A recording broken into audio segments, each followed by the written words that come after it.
It's time for the Parmar Stores broadcast of the 100th year of Scott Skyhawk football on WZAC and the Skyhawk Sports Network. Skyhawk football is presented this season by Handley Funeral Home, serving the region since 1967. Caldwell Garlow Insurance Agency. Let our family help protect your family. Schaefer & Schaefer, attorneys at law, representing your legal needs since 1909. Miller Brothers Pharmacy, your locally owned and operated community pharmacy. Parmar Stores. If there's not a Parmar store near you now, there will be soon. Burnside Hardware, conveniently located in the heart of Danville. Your local Allstate agent, Liz Underwood. You're in good hands with Allstate. Stevens Auto Center. Come to Stevens for all the right reasons. Boone Memorial Health, bringing medicine home. Farrell and Hill Insurance Agency, insuring our community for over 75 years. Barker's Hardware, shop where the local contractors shop. Justin Brown Insurance Agency, your local State Farm insurance agent. Thornhill Auto Group, nobody beats a Thornhill deal, and we mean nobody. People's Bank, working together, building success. And by your locally owned and operated McDonald's. McDonald's, I'm loving it. For the People's Bank pregame show, let's go to the stadium. Here's Joe Limble and Chris Berry. And good evening, High Top Skyhawk Field here on the campus of Scott High School. Tonight we have the number 3 Williamstown Yellow Jackets have come to town to challenge your number 8 Scott Skyhawks, and we are looking for a dandy of a ball game tonight. But Chris Barrett, quickly, we must jump back real quick and talk about that Winfield game on the road for the Skyhawks. First time they'd beat Winfield at Winfield since 1998, and it was a heck of a game, a full 4-quarter effort for Scott, and that's what they've needed to do to put this entire program together.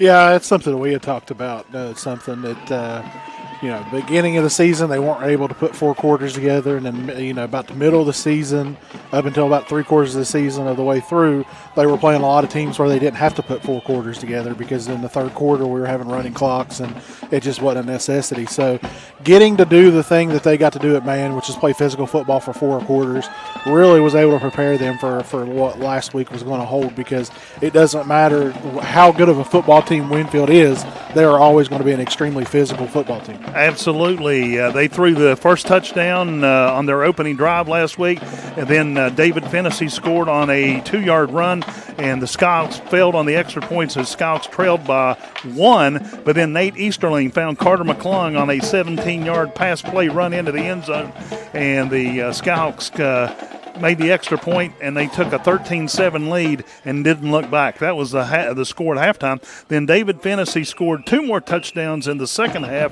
Caden Suppin scored a touchdown, and the final score last week was Scott 34 and Winfield 14. So that was a big win for the Skyhawks. It really was. It was kind of indicative of what you're going to see when playoff football comes around, especially when it comes to the physicality.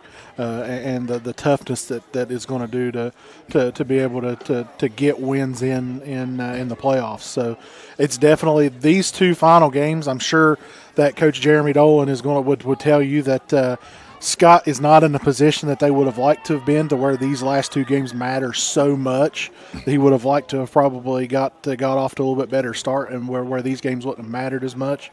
But, this is exactly the position you want to be in to prepare for playoff football, playing 2 quality football teams back-to-back going into what should be hopefully a very good playoff setting.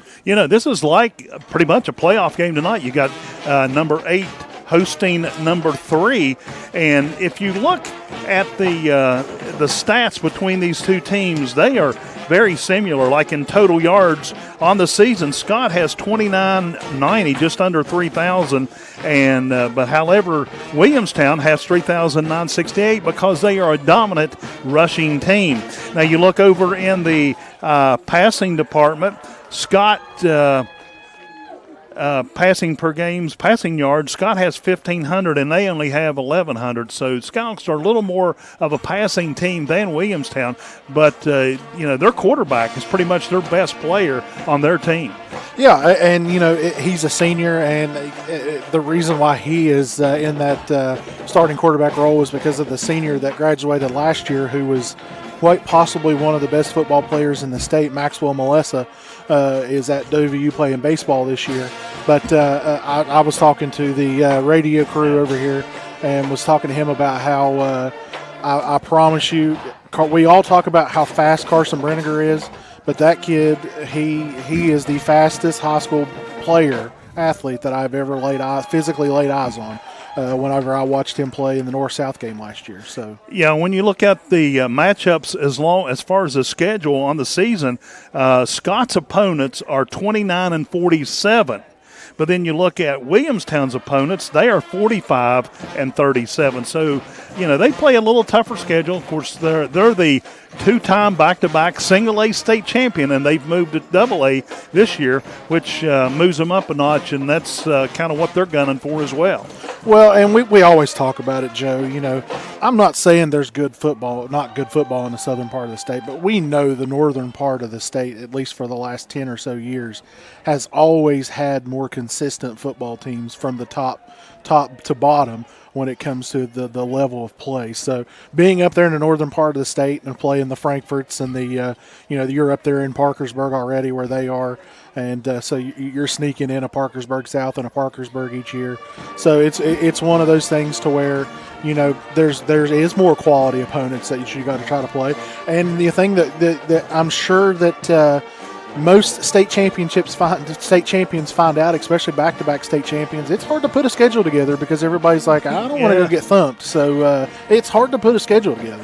And, you match up the scoring this season. Scott has scored 329 points compared to Williamstown's 365. So, pretty close in that department. And I think as this game gets on here tonight, you're going to see more similarities in styles here tonight because of the injury that Scott has been saddled with. I think you're going to see them rely more heavily on the run game, as we've seen last week, as Nate Eastling was only 3 of 6 in the entire game for 44 yards. I think you're going to see more of a run-heavy style of offense and then try to work the pass in, as opposed to, using the passing game like Scott has in the past in order to open up the running game. I think it's going to it's going to flip a little bit. So you're going to see a lot of similar styles here, minus Nate Easterling's not going to run the ball as much as what Lincoln Joy is going to here tonight. All right, we need to take a break, and we'll take a 2-minute break, and we'll be back with both head coaches, Coach Jeremy Dolan and Coach Chris Beck from Williamstown. You're listening to Black and Gold Football on WZAC, the Skyhawks Sports Network, and Video Productions. Since 1909, the attorneys at people who are from southern West Virginia really understand the culture here, really understand each other, and have a desire to make people healthier and happier. And so when we have an understanding and appreciation for that culture, it allows us to treat our patients like family. It is because of the love these people have. It's amazing.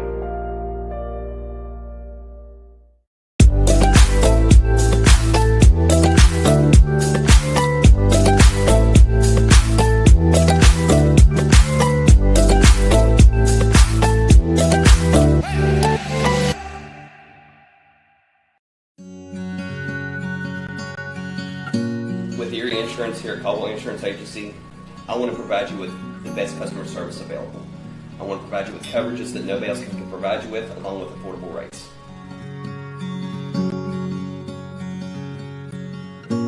I promise you, when you come in this office, we will take better care of you than anybody else. Provide you with the best auto insurance, homeowners insurance, and life insurance. I want our family to be able to take care of your family, and I promise you we will be able to do that here at Caldwell Insurance Agency. The Tint Guy has big news. The newest location is now open in Barbersville. Voted best in the Valley since 2020. Getting your windows tinted is now twice as easy. Go to the best, The Tint Guy. Hey, Tint Guy here. Come see us at our new location in Barbersville. At Miller Brothers Pharmacy, we are dedicated to providing outstanding personalized customer service at an affordable price. We are your one-stop shop for all your pharmacy and medical needs. Our staff has over 90 years of experience, so you can count on fast, personal attention. Our pharmacy is proud to offer delivery service for your convenience with free delivery for patients within Madison and Danville city limits. Contact a member of our team about delivery today.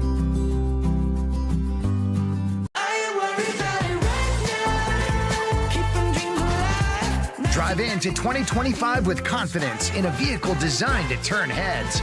Premium comfort, bold design, and 2 years of limited maintenance included. Plus, with our industry-leading warranty, you're covered for the road ahead. During Mitsubishi's year-end sales event, drive home a 2024 SUV with 0.99% APR. Get ready for a new year of adventure at Thornhill Mitsubishi. If you need a lawyer, then you need a lawyer who's in it to win it. You need Hill, Peterson, Carper, B. & Ditzler. We have a track record of winning millions for our clients. At Hill, Peterson, Carper, B. & Ditzler, we're in it to win it.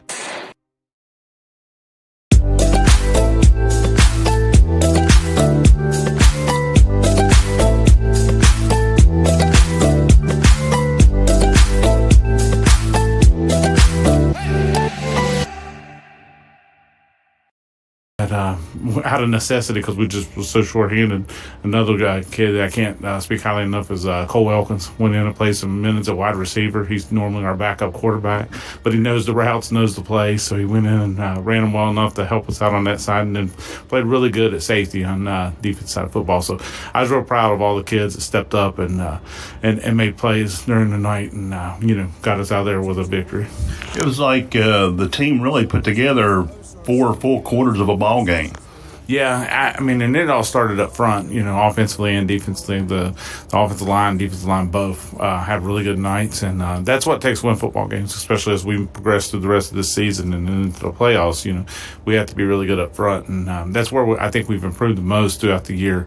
Getting a kid like David in the backfield and Caden Suffin, giving them the blocking they need, and then letting them make the plays, after they break that line of scrimmage is key. So, again, I thought it was a good night. And it was a really good night in the trenches for, playing a good physical Winfield team. And, we had that same test the week before against Man. So I'm proud of where what we've done physically the last 2 weeks. Well, now you had to turn things around this week. Hopefully got some of the boys healed up a little bit and regroup for a very talented Williamstown team coming into Skyhawk Field tonight. Yeah, I mean, you're talking about two-time defending state single-weight champions. They've made the move up to double-A this season, and they haven't really missed a beat. The only blemish on their record was to a really good Frankfort team that's number 1 in the state, and so I expect them to come in and give us a really good game. And, watching them on film, I think we match up well with them. I think, they're really good at what they do. They're size-wise, they're close, around the same size as us. They're not real big up front, but they're well coached, very disciplined. And so it'll take us playing all 3 aspects of the game really well in order to compete with them all night. David Hall, their play-by-play announcer, actually sent me a text yesterday. He said he'd been watching game film on Scott. He said, you guys are big and fast and tough. So your thoughts on that comment? Well, I mean, I appreciate that, but at the same time, it's what counts at the end of the game. So, and like I said, I really was impressed with what Coach Beck's done up there with that group. I mean, you don't win, I don't care what level it is when you win the state championships, you're running a heck of a program. And like I said, for them to transition over from single A to double A and continue to win and do what they do, it's going to be a tough contest for us. And it's one of those games where, it's not going to be a situation where a team's going to roll over for you just because you get up on them, because they've had 2 games this year. I think they were down 19 at one point. To Wheeling Central, came back and won that game. And I think a couple touchdowns down to Marietta and came back and won that game. And even the Frankfort game, even though the score looked a little lopsided at the end, they played with Frankfort all night. So they're going to give you your best shot for 4 quarters, and you just got to be able to withstand the storm and play with them. Now, how are we injury-wise? I know that's a big question this week. Well, unfortunately, we've lost Carson Brenniger for the year. He has, ankle injury that is going to require his foot to be cast. Actually, they put it on yesterday, so it's time frame in which he could possibly heal. But it's looking at 3 weeks, so you'd be talking state championship game for that. So unfortunately, he won't be with us to be able to compete tonight for senior night, which really sucks. And then Carter McClung still dealing with a little bit of an ankle injury, but he's made progress through the week. He'll be a game time decision tonight. So tonight, I think finally we're going to get to see the new scoreboard in action.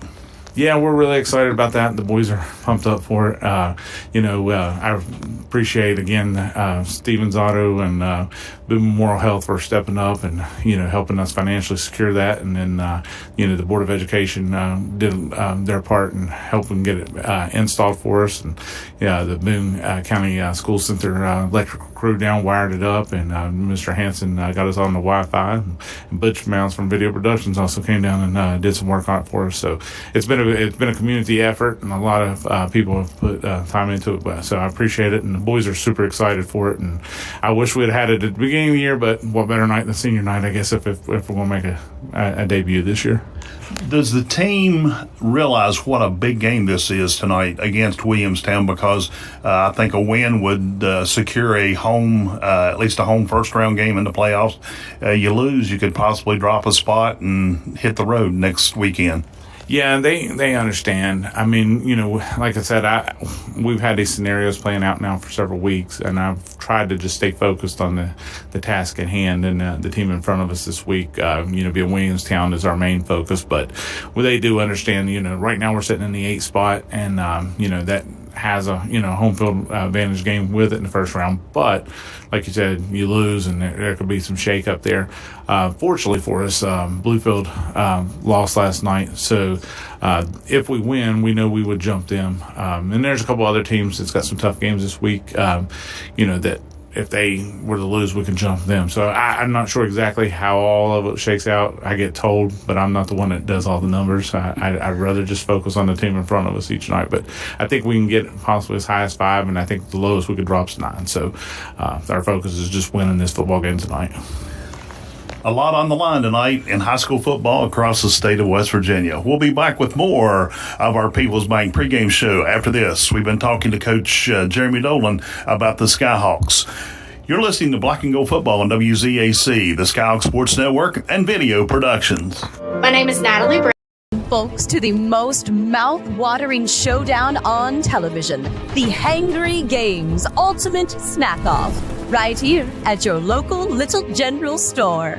Today's culinary warriors have been challenged to concoct the ultimate snack masterpiece using only the finest weapons in our arsenal. Snacks and deli delights.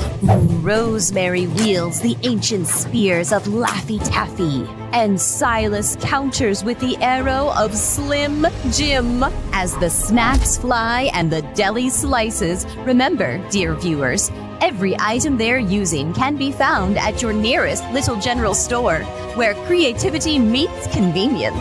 Join us next time for more delicious duels on the Hangry Games Ultimate Snack-Off. Till then, keep your appetites brave and your snacks ready.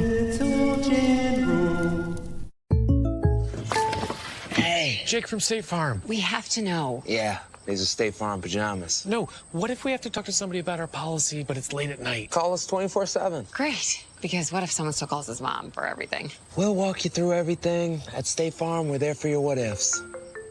Oh, yeah, Mom, everything's great. Yeah. I mean, not my mom. Like a good neighbor, State Farm is there. Call or click to get a quote today. Come see us at Stevens Chrysler Dodge Jeep Ram in Danville, where Jeep Adventure Days are in full swing.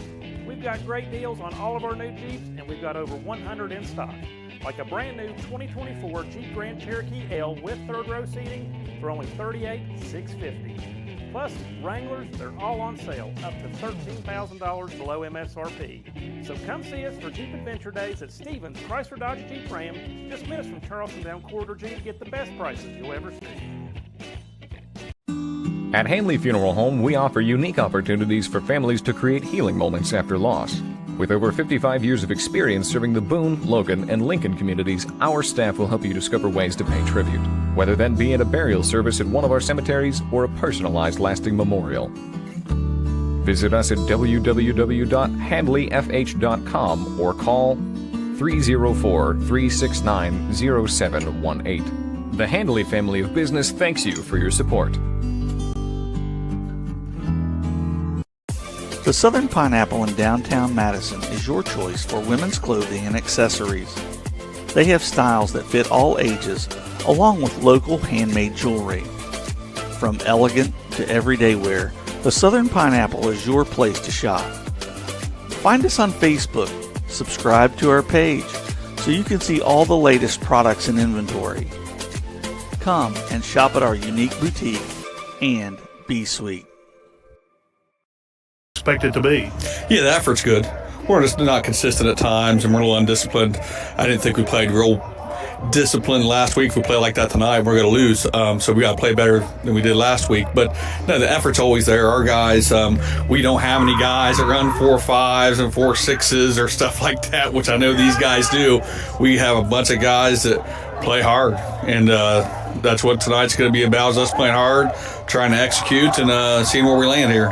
You know, you played some tough teams, even Doddridge County, you know, they're at 7-2. So you played some tough talent so far this year as well.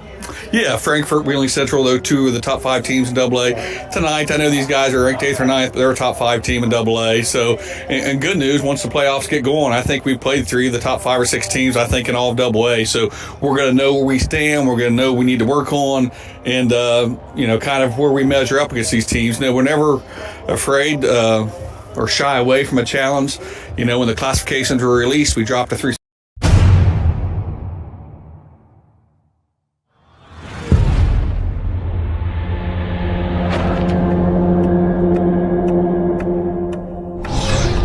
Where is it?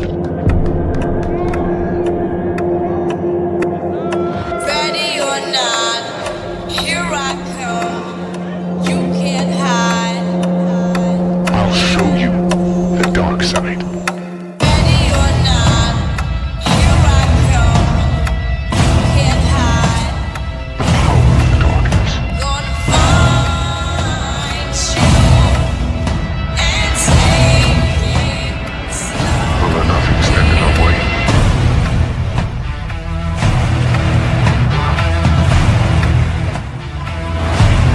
You're a monster.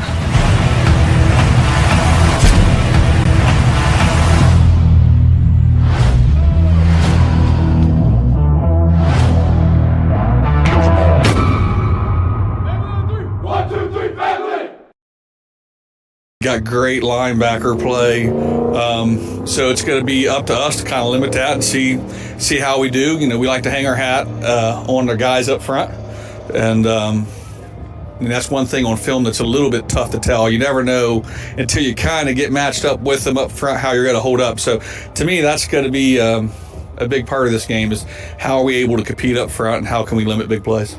How are you injury-wise? You know, this is game 10 of the season. A lot of teams get knocked up and banged up, so how are you in that department?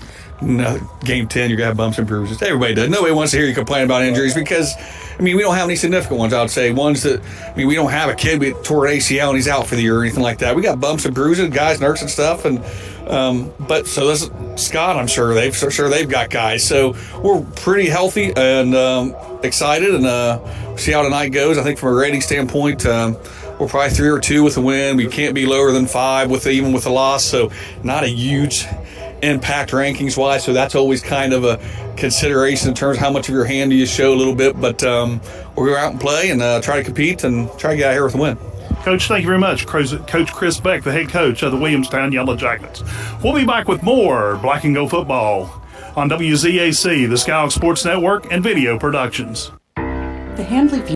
This is Stevens Chrysler Dodge Jeep Ram in Danville, where Jeep Adventure Days are in full swing.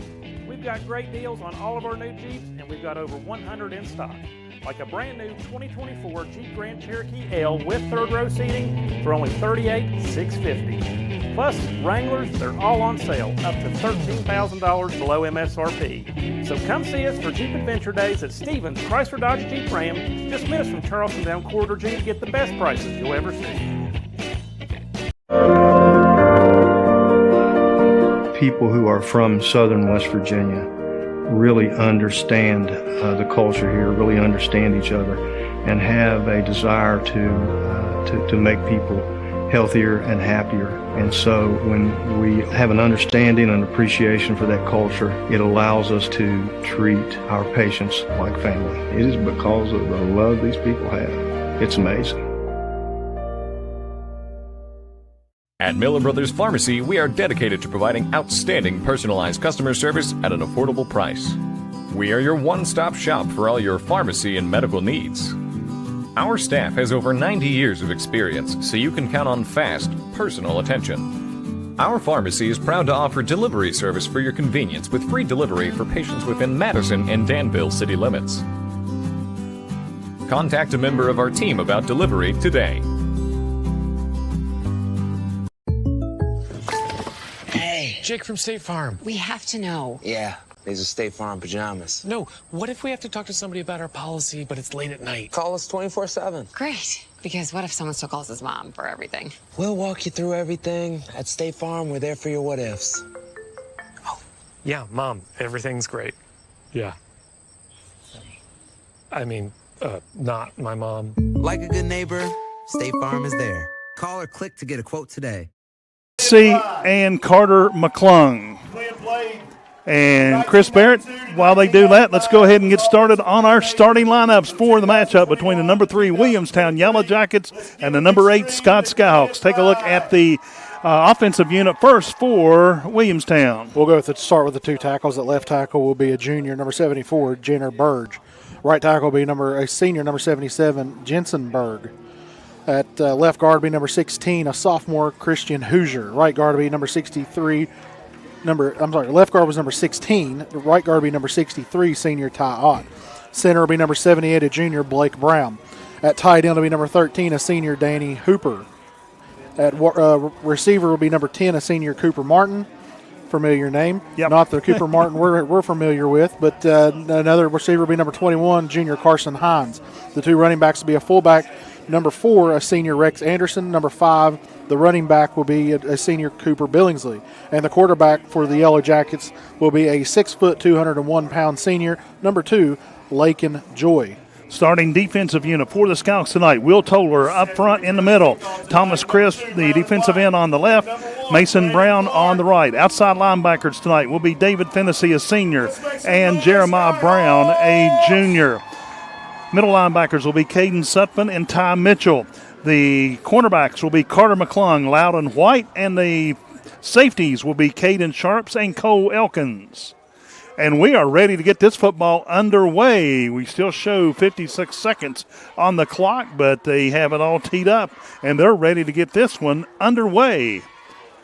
It is the number 3 Williamstown Yellow Jackets kicking to the Scott Skyhawks. And there's the kick. It's a high end over end kick. It bounces at the 25. It is picked up at the 25. And coming to the near side is number 2 on the return, Carter McClung, or Loudon White, I'm sorry. Loudon White on the return. So Scott will start their opening drive at the 34-yard line, actually the 33-yard line, first and 10. 33.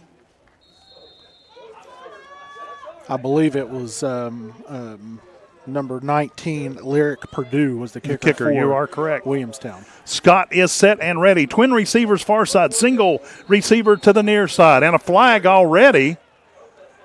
Illegal substitution. Illegal substitution against Scott. So the Scouts start off on a 5-yard penalty. That will move the ball back. It'll be first and 15. Penalty on the Skyhawks. I already see a number 14 down there, and I don't have that on my roster.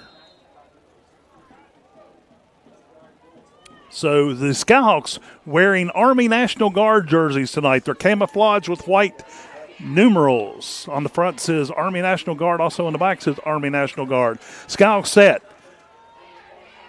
Easterling hands it off to, looks like probably Fennessy, and he run into a wall. I mean a wall of white jerseys. A gain of a yard.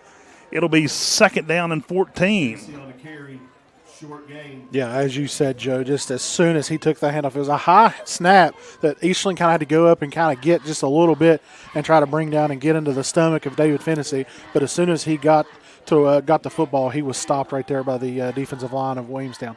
Skyhawks send twin receivers to the near side this time. Single wide out to the far side. McClung in the backfield at running back as well as Fennessy. McClung in motion. Drops back. Easterling fires a pass. It is incomplete. Caught. Oh, he did catch it. That was complete to number 0, Isaiah Bush, to the near side. But he only picked up, what, a yard? 1 yard, yeah. So it's 3rd down and 13 now for the Skyhawks. Yeah, whenever they go back and look at tape right there, it was just a simple little out route. Isaiah Bush lined up kind of in that slot position, and if he would have got it to him where he could catch it in stride, he probably could have got upfield to pick up about 8 or 9, but because he had to go up and get it and bring it in with one hand, it kind of let him out of bounds. Twin receivers, both sides this time for Scott. Easterling from the gun. Bush in motion, handoff to Bush. Bush going around to the left side, can't find a hole. He is going to be dumped for a loss on the play. And this Williamstown defense has got Skyhawks' number in this opening drives, which brings up 4th down and 15. A loss of 3 on the play. Loss of 3 on that play. Yeah, that time they do something that we normally see Carson Brenniger run, the shovel pass that they bring the man in motion and they kind of just do a touch pass up to him. And that time you've seen hesitation from Isaiah Bush, which is something you cannot do whenever you're running that kind of play. You want to hit the corner and get up the field. Ryan Neal back to punt for Scott. He stands back at his 15-yard line. What a rush! Almost blocked. And he gets the punt away. It bounces, takes a good Scott bounce, and it takes a great Scott bounce. It bounced at about the 44, and it's still rolling inside the 25-yard line down to the 24 before Scott downs it. But that ball was almost blocked. Yeah, it was an extremely good rush from the Williamstown Yellow Jackets, but how great has Ryan Neal been this year for the Skyhawks in that kicking game? Both him and Tucker Breedlove have been absolutely outstanding in the kicking game this year, but just a complete field swap right there for Ryan Neal. Lincoln Joy is the starting quarterback for the Williamstown Yellow Jackets. Got a man in motion. Quarterback from the gun takes it, hands it off to number 5. 5 goes around the right side. He's got some room. He moves forward. That is Cooper Billingsley on the carry. And he goes forward for about 6, 7, 8. Wow, 8 yards on the carry, 9 yards on the carry. 2nd down and 1. Yellow Jackets come out of the huddle. They'll send triple receivers near side, single wide out to the far side. Quarterback takes it, fakes the handoff. Quarterback keeper, he comes right up the middle. He is taken down there by Scott's number 51, Mason Brown, on the tackle, and they will pick up the 1st down after gaining 2 yards on the play. Yeah, that is going to be a little caveat that Scott's going to have to account for. Is this quarterback, he has 1,000 yards rushing, and it's something that Scott's not seen a lot of this year is a mobile quarterback, especially one not as mobile as this. So you're going to have to play assignment football. 1st and 10 at the 35. 3 receivers comes to the near side. Quarterback hands it off to number 4. He's got some room. He's wrapped up, and he's going to pick up about 10, may have the 1st down once again. Yeah, it's Rex Anderson. It looks like where they're spotting at right now, it's going to be extremely close, and they are going to give him the 1st down. Wow. Scott's going to have to step up here and figure out how to stop these maroon and gold Yellow Jackets. They're wearing white jerseys, maroon numerals, gold helmets with the big W on each side. Quarterback from the gun. Long count, takes a snap. Quarterback keeper, he goes right. He breaks through the line. He'll pick up another 1st down on about a 11 or 12 yard run. That's Lincoln Joy on the carry. And I'm telling you what, these Williamstown Yellow Jackets come to play football. Yeah, the guy's a gain of 11, but again, they start off looking like they're in a pistol formation, and they bring the running back that is in the back of the pistol formation up to beside, so it kind of is a modified shotgun formation now, and it's just a direct snap, and he took off quarterback power right up the middle. Twin receivers comes to the near side, 2 running backs with Joy in the backfield. Joy from the gun, got a man in motion. Switches sides of the line. He jumps, and that'll be 5 yards. That is number 13, Danner Hooper. He actually moved from the right side of the line over to the left, and then he just jumped a count too early, and that'll cost the Yellow Jackets 5 yards. It's now 1st down and 15. Yeah, that's right now that they've ran. This is now 4 plays that they've ran, and 3 of them have seen some sort of motion. So you can tell that they're trying to get Scott to kind of see what they're going to, if they're going to move with the motion or not, to give away what they're doing. Twin receivers near side, single wide out to the far side. Far receiver comes in motion, hands it off to number 4 to backfield. He is hit at the line and runs right through him. Carrying the ball is Rex Anderson.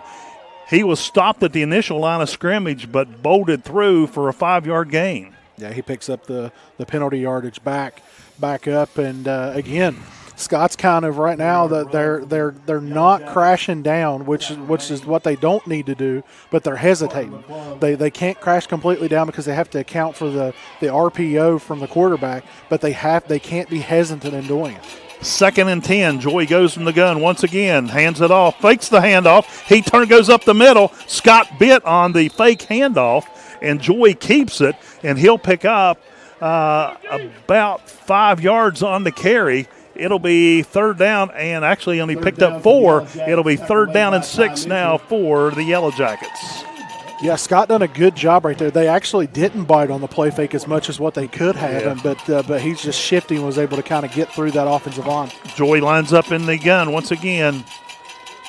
Long count, takes a snap, quarterback keeper. He goes up the middle. He's got the 1st down and more. He'll get all the way down to near the 30-yard line, and that will easily pick up the 1st down for Williamstown, and they will move the sticks. Yeah, that was a gain of 9, but that play right there was set up by number 4, the fullback, Rex Anderson.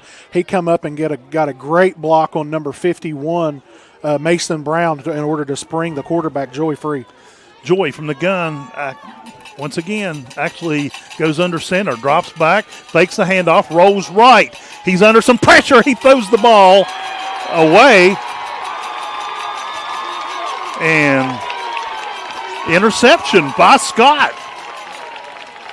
Yeah, I believe it was Caden Sharp was the one that intercepted it. He was trying to throw the ball away and just didn't see Caden Sharp standing over there. And Caden just kind of got both feet down just enough before he went out of bounds. I'll tell you what, Scott got a break there because Williamstown was moving the ball. So Scott will get the ball back at the 27-yard line. It'll be 1st down and 10 for Scott. No score, 6:07 showing on the first quarter clock. Scouts bring 3 receivers to the near side. Easterling goes from the gun, takes it, hands it off to Fennessy in the backfield. Fennessy comes up the middle. Fennessy keeps rolling those legs. He gets up to near the 29-yard line. That'll be positive yardage, a gain of 3 on the play. Short game. Up to the 30-yard line, so it'll be 2nd down and 7 for the Skyhawks. Yeah, you're just seeing right now Williamstown, they're deploying a 4-man front, and what they're doing is it's a 4-4 type defense, but they're playing 2 linebackers right behind the line of scrimmage, and then the other 2 are sitting right on the edges right there. Scott will bring 3 receivers near side, single wide out to the far side of the field. Easterling takes a snap, pitches back to Fennessy. Fennessy is caught in the backfield. He's going down for a loss. I'm telling you, you're just not going to be able to get that type of playoff right there because of the way that this defense is running with those 4-4 fronts. Those outside linebackers, they are shooting those type of plays, and their goal right now, all they're trying to do is trying to disrupt that running game of getting upfield as quick as they can. And in that situation right there, especially with the pitch play going to that side, it's going to slow Fennessy down. Loss of 2 on the play, 3rd down and a long 9. Twin receivers, east side, Easterling from the gun. Nate Easterling, Bush goes in motion. He's looking downfield, and he is going to get nailed from behind. Quarterback sack for Williamstown. And that is number 66 that was in there for the Williamstown Yellow Jackets. That was Christian Hoosier on the sack. Brings up 4th down and 14 for Scott. I'm telling you, Scott's fortunate enough that Nate Easterling was able to hang on to that football because he did not have any idea that the Williamstown pressure was coming, was turning to try to get out of the pocket to buy time. And number 56 just come up right behind him and totally surprised him, and he's lucky to hold on to the football right there. Ryan Neal on, back at the 12. Pressure. He gets the ball away this time. It's not going to go quite as far. Bounces at the 48, and it's rolling toward the Williams side, and it's going to be spotted and stopped at the 47-yard line. Actually, the 46-yard line, I'm sorry. Actually, it was the 47, I'm sorry. We'll get it right here in a minute. So Williamstown now, and hopefully Scouts put some notes together and can change your defense up just a little bit. Here comes Williamstown out of the huddle, 3:50 on a stopped clock. here in the first quarter. They'll send twin receivers to the far side. Joy, the quarterback, goes under center, turns, hands off to the second man through the line. He's got some room. Get around the outside. It's number 5, and he is taken down finally over at the 30-yard line. And that was number 8. That would be Carter McClung. It was Caden Sharps is the one that had the initial tackle, and then Carter McClung come up and was able to assist. But 20-yard gain pickup for Cooper Williamstown, Billingsley. They're going to send twin receivers to the near side. Quarterback this time goes from the gun. Joy calls the signals, takes it, hands it off quickly. Oh, and he is nailed back there by Scott's number 52, Ty Mitchell. He read that one, and they're going to lose 2 on that play. It'll be second down and 12. I mean, he shot in there like a rocket. Well, in this game plan against this type of offense, your linebackers are crucial because they've got to be the one that comes up. You're asking your defensive line, all you're asking them to do is try to hold blocks so that way your linebackers can play free and get up and make open field tackles. Receiver goes to east side. Joy from the gun. Joy takes it, and a flag on the play. And I believe the Yellow Jackets jumped, and that will cost them 5 yards. It'll be a procedure call against Williamstown. 5-yard penalty. It'll be second down and 17. Still second down. They'll move the ball back to the Scott 38-yard line.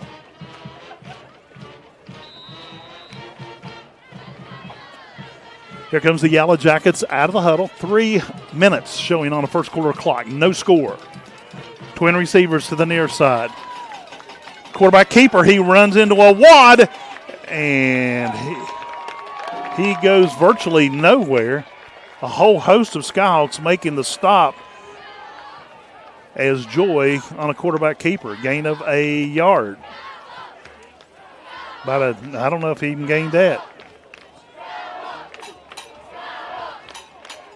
It's third down and 17.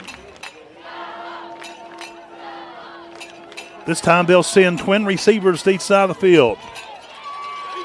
Quarterback from the gun. Quarterback drops back, wants to pass, throws one downfield. It is in and out of the hands of number Hooper, the tight end. Number 1. Yep. Cooper Martin. So that brings up fourth down for the first time in the ball game for the Yellow Jackets. Their punter is on. He stands back at his own 48-yard line.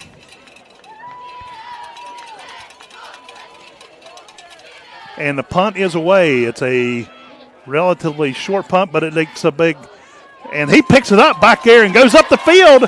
And what a gutsy move. Picked it up around the 15, returned it up to near the 25-yard line.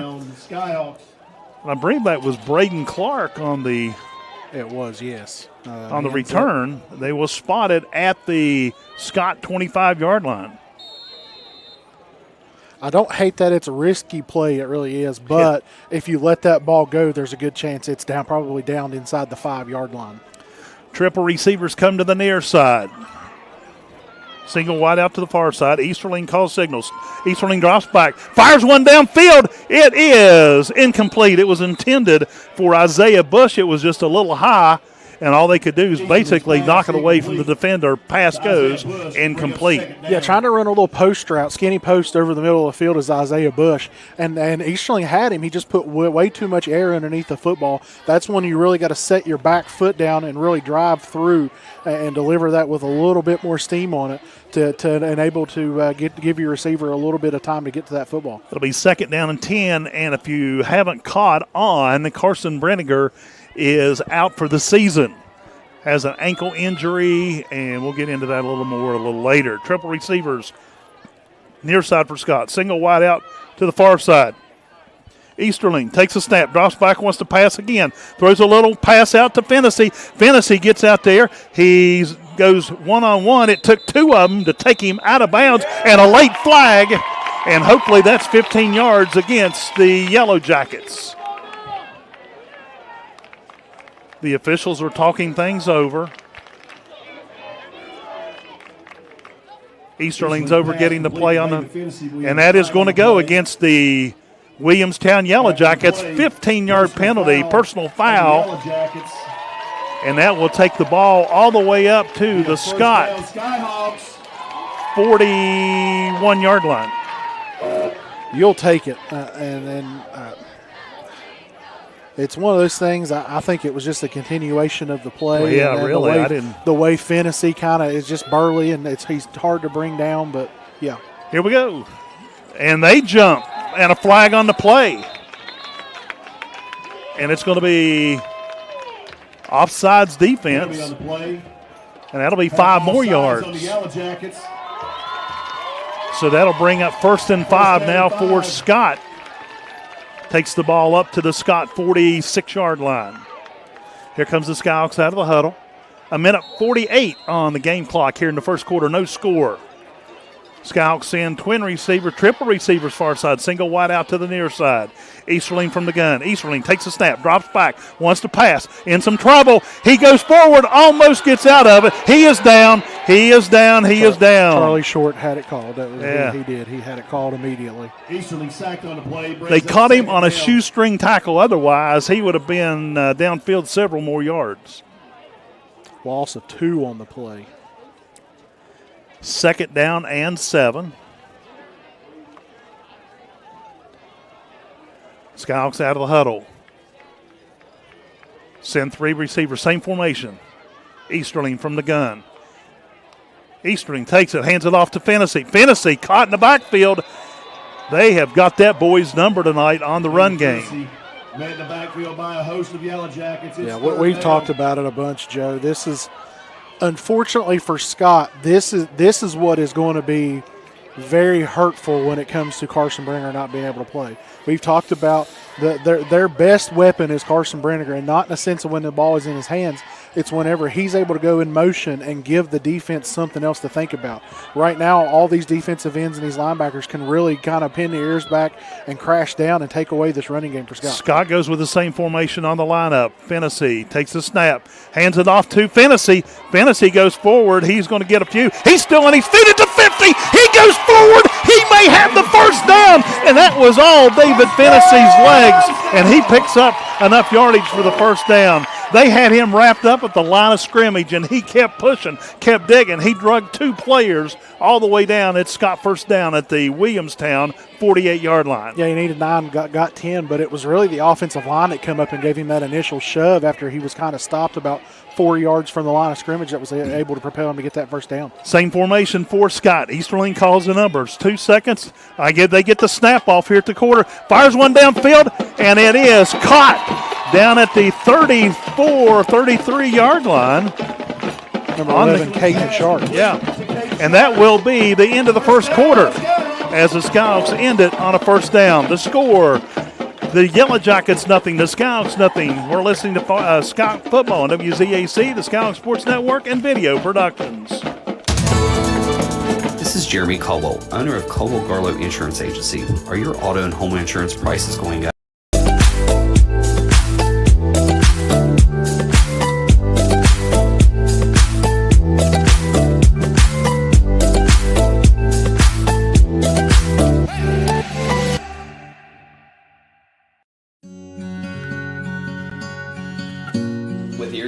Here at Caldwell Insurance Agency, I want to provide you with the best customer service available. I want to provide you with coverages that nobody else can provide you with, along with affordable rates.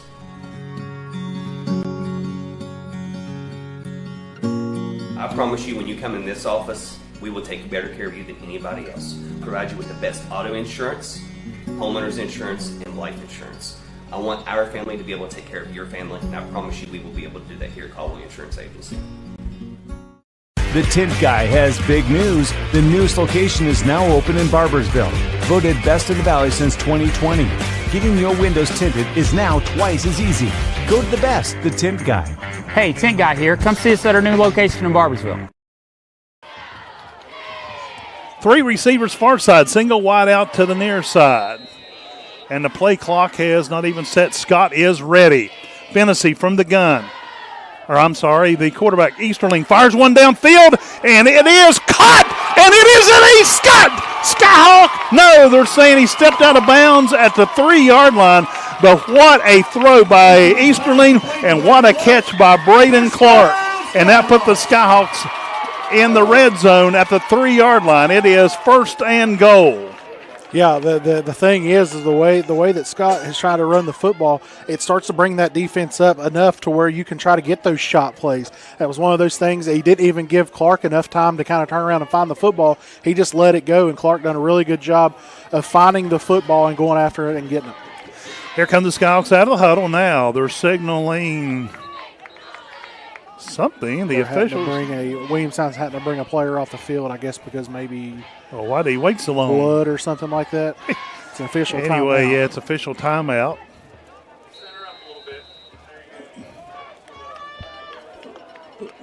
Easterling goes under center, turns hands off to, I think, Sutphin. Caden Sutphin on the carry. Gets back to the line of scrimmage, nowhere. 2nd down and goal. No gain on the play. It's 2nd and goal for Scott.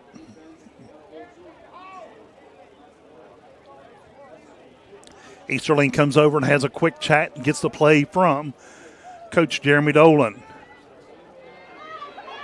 Skyhawks have a tight formation once again. Under center. Turns, pitches to, oh my goodness gracious. He turns and pitched to the man in motion, which was Peanut Brown. Loudon White. Loudon White, and his feet flew out from under him when he turned right to cut toward the end zone. So that's a loss of 5 yards. Now 3rd and goal from the 7. This is where I wish they had an I formation where they just lined up, let Fennessy dot the I and just hand it off to him. Here we go. Easterling under center. Takes it, turns. And it's a throw into the end zone. Overthrows his intended target, Braden Clark. And it brings up 4th down, and Scott is going to attempt a field goal. I couldn't tell. I don't know if they're going to show a replay or not, but it kind of looked like maybe a hand got on the throwing arm of Easterling there. Yeah, kind of affected the throw just was close. Enough, yeah, probably to where he wasn't able to really follow through. But on that replay, you did see a flat route from Peanut Brown that was wide open that possibly could have went for a touchdown. Tucker Breelove on to attempt a 24-yard field goal. The ball's down. Kick's good. Looks good from here. It is good. And the Skyhawks take a 3-0 lead on a Tucker Breelove 24-yard field goal. As we talked about earlier, Joe, the special teamers coming up big for the Skyhawks here tonight. 2 pretty good punts to kind of flip field position from Ryan Neal, and then Tucker Breelove knocks his first field goal through of the night to give Skyhawk an early lead.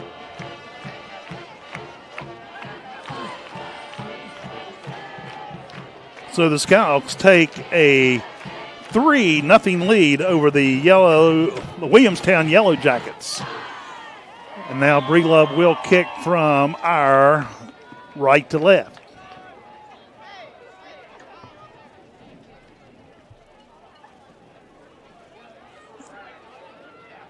Skyhawks just could not. They got down there and they went to spread that ball out just a little bit. Out. I believe it's number 11 for Williamstown, which is Jackson Fulton, and number 3, Carson Brundage, back deep for Williamstown. Breelove set, ready to kick the ball. Here comes Breelove. The kick is a short hopper. It's bouncing around in the middle of the field. It is picked up at the 27-yard lines, and he rose backwards. And on that was Ron Neal making the stop for the Skyhawks. Yeah, it was number 3, Carson Brundage, is the one that is the one that come up and fielded the punt or the kick. He only gets 6 on the return. Yellow Jackets will start on the They will start on their 31-yard line. Here they come out of the huddle in their white uniforms with jackets across the chest in maroon. Single receivers each side of the field. I formation. Quarterback under center. Hands it off to the first man through. And he is stopped at the line of scrimmage. He is number 4 on the carry, Rex Anderson. He comes out holding his hands up, but Scott was just, they were just making sure he didn't get downfield. He acted like he was a little aggravated. No gain on the play. Yeah, they gave it to the fullback there in the I formation, the down back there, and just Scott done a really good job up front of getting a good push, filling the gaps, and is able to force him to a no yardage gain. Twin receivers each side of the field. Quarterback keeper up the middle, and he almost breaks loose. He will go forward about 3 yards. Quarterback keeper, tackle made by gain of 3 on the play, 3rd down and 7. Ball at the Yellow Jacket 34-yard line. And you can hear these Skyhawk fans in the background starting to finally get into this ball game. Yeah, another quarterback design run. It's Joy. He just kind of takes it and then comes right up the middle, and Scott does a good job of filling those gaps again. Joy goes back to gun formation. Takes a snap. Quarterback keeper goes left, and he runs into a wall of black jerseys. He'll gain a couple. Gain of 3 on the play, but it will be 4th down and 4 now for the Yellow Jackets. Yeah, again, just a quarterback power play, designed run. And Joy, I think if he would have come to this near side, he would have had a little bit more running room. May have gotten closer to the first down, but he chose to go to that far side over there and right into the teeth of the Scott defense, and where the linebackers were kind of bringing pressure. And their punt team comes in. Looks like it's Holden McComas back to punt for the Yellow Jackets. Scout showing blitz. Here they come. And they get the kick away. It will bounce and it takes a Scott bounce actually back toward the Yellow Jackets, and they're going to down it at the 39.5-yard line. So Scott will start this drive at their own 40. And that's back-to-back defensive possessions right there where Scott's able to find a way to get off the field. The last drive was aided by a couple of penalties by the Yellow Jackets, but this time Scott does a really good job of playing gritty defense and being able to come from fill lanes and be able to get off the field. 8:27 on a second quarter clock. Scott leads it 3-0 on a Tucker Breelove field goal. Here comes Scott. They're going to line up 3 receivers near side, single wide out to the far side. Easterling calls signals from the gun. Easterling takes a snap, drops back, quick pass over. It's complete in the backfield, and he is going to be wrapped up quickly, and a loss of 2 on the play. It was Braden Clark on the catch for Scott.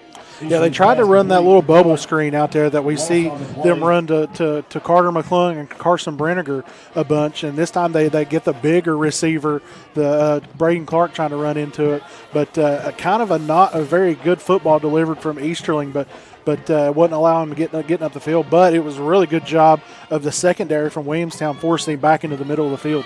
Here comes the Skyhawks. Now they'll send twin receivers each side.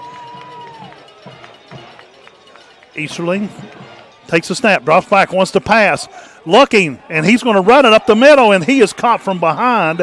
He will go down at about the line of scrimmage, and they're going to give him a gain of a yard, about 1.5 yards actually. It's going to be 3rd down now and about 10.5 for Scott.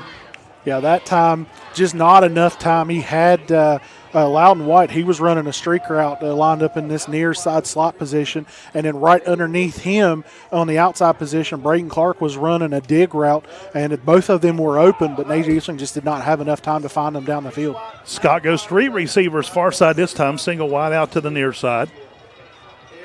Easterling from the gun takes a snap, and it's a high snap on a I think we're getting a timeout. Yeah. Timeout, Yellow Jackets. Timeout, Yellow Jackets. 6:59 to go in the first half. Skyhawks lead at 3-0. You're listening to Skyhawk Football on WZAC, Skyhawk Sports Network, and Video Productions. People who are from southern West Virginia really understand the culture here, really understand each other, and have a desire to make people healthier and happier. And so when we have an understanding and appreciation for that culture, it allows us to treat our patients like family. It is because of the love these people have. It's amazing.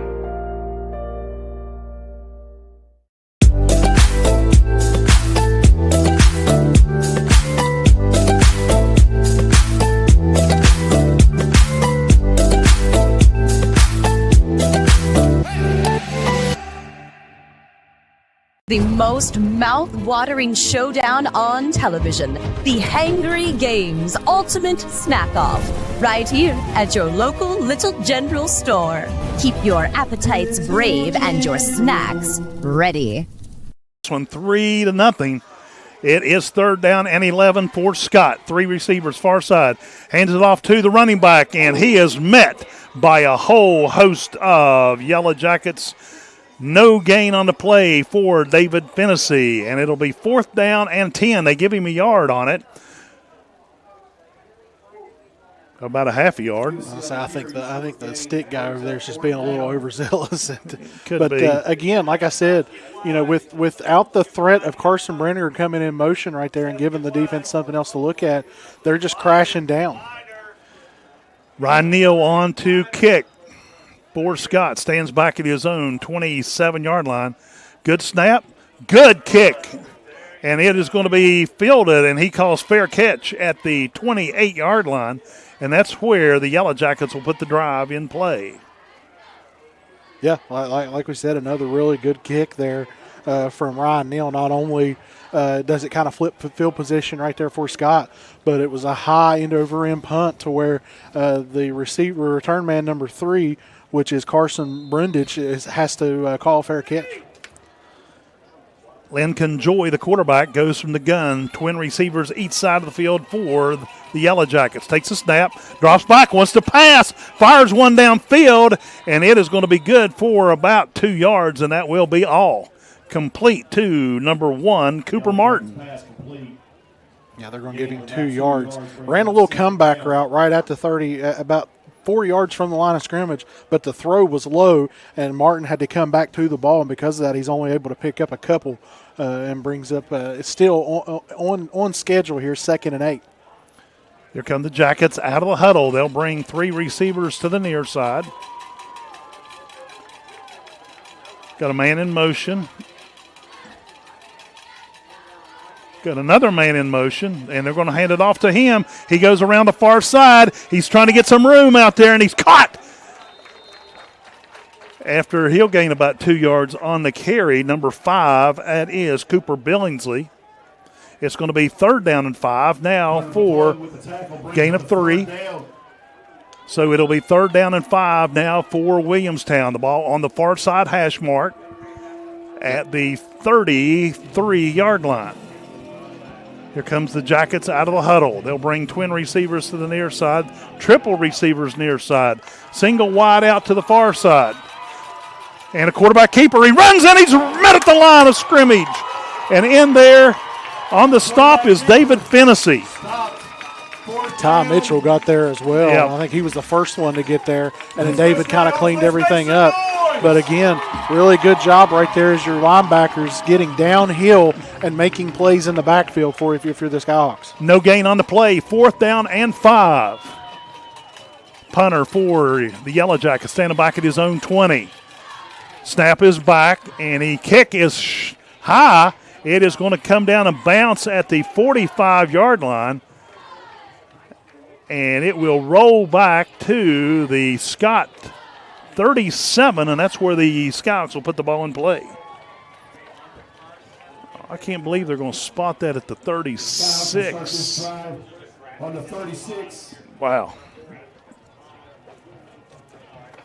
So good job by the black and gold defense for stopping the Yellow Jackets. Yeah, outside of that first drive where we've seen them pick up chunk plays on the ground, Scott's defense has really responded here these last 3 drives, really forcing Williamstown to really work for every yard that they have to gain. Twin receivers far side, single wide out to the near side.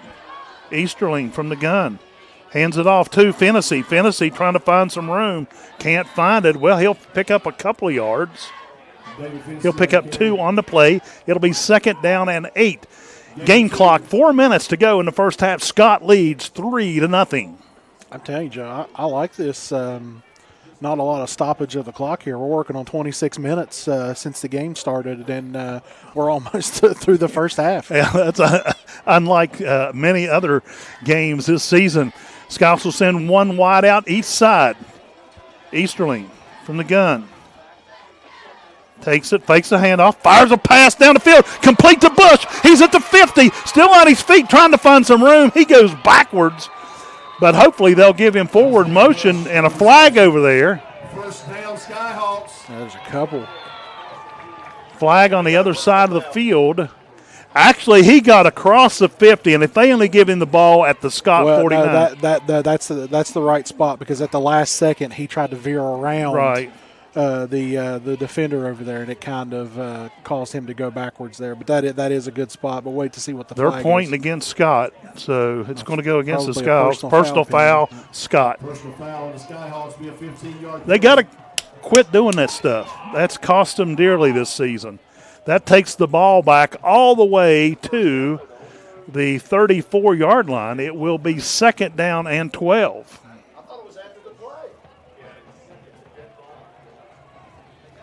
Scouts send a receiver wide each side. Easterling goes from the gun. Easterling takes it, pitches back to Fennessy. Fennessy coming to the near side, trying to get some room. He's around to the 40. He's still on his feet at the 45, and he was hit hard by number 4. The Yellow Jackets knocked out of bounds. That's Rex Anderson. He's right at the first down. But he is very, very close to the first down mark. First down, are they saying? First down, Scott. I'll tell you what, Anderson laid a hit on him over here right at the sideline. They're smaller than Scott, but they've laid a couple really good hits over here. They are physical. Same formation for Scott. Easterling. Oh! And Ty Mitchell come off the line for Scott, and that's going to cost Scott 5 yards. First down 15. That will move the ball back to the Scott 41-yard line. Yeah, he was kind of drawn off. Yeah, he was. Right there. The middle linebacker was creeping down and gave a couple hard steps, and you just see Ty Mitchell kind of come up and come loose and try to defend his quarterback there. Scott will send 2 receivers, far side, single wide out, near side. Easterling from the gun. 9 seconds on the play clock. Easterling takes a snap, hands it off to Fennessy. Fennessy just drops the head, goes forward across the 45 up near the 47-yard line. David Fennessy on the carry. And that's where they will spot the ball. Gain of 6 on the play. 2nd down and should be 9. Should be 9. Yep. Skyhawks quickly get the play in. 2:50 on a turning clock here in the second quarter. Skyhawks lead at 3-0. Scott has the ball. Single wide outs each side. Easterling goes from the gun.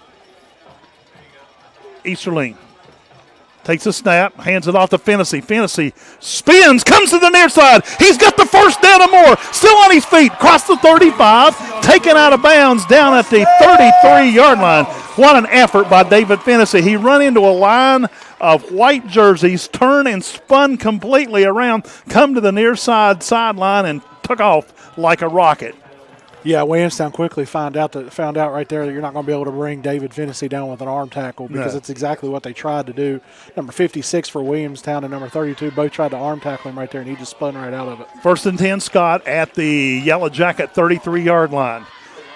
Triple receivers near side, single wide out far side. Easterling takes a snap, hands it off to, fakes. Oh, and it's almost, it could have been intercepted. The pass was deflected over there by Yellow Jacket number 21. That's Carson Haynes. Pass goes incomplete, stops the clock at 2:02. 2nd down 10 for Scott. Yeah, we've seen them run that RPO to Isaiah Bush earlier, and that's what picked up that big first down before the personal foul penalty. This time they go to the other side of Braden Clark, and a really good job over there by number 27 for Williamstown, Tyler Newcomb. 2nd down and 10. Easterling hands it off once again, this time to Fennessy. He'll run back toward the middle of the field and pick up a couple. Picks up a yard. 3rd down and 9 now for the Skyhawks.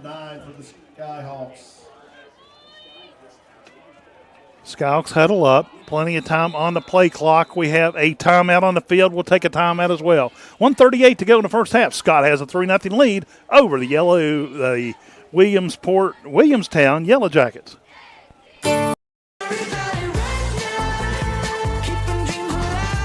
Drive into 2025 with confidence in a vehicle designed to turn heads. Premium comfort, bold design, and 2 years of limited maintenance included. Plus, with our industry-leading warranty, you're covered for the road ahead. During Mitsubishi's year-end sales event, drive home a 2024 SUV with 0.99% APR. Get ready for a new year of adventure at Thornhill Mitsubishi.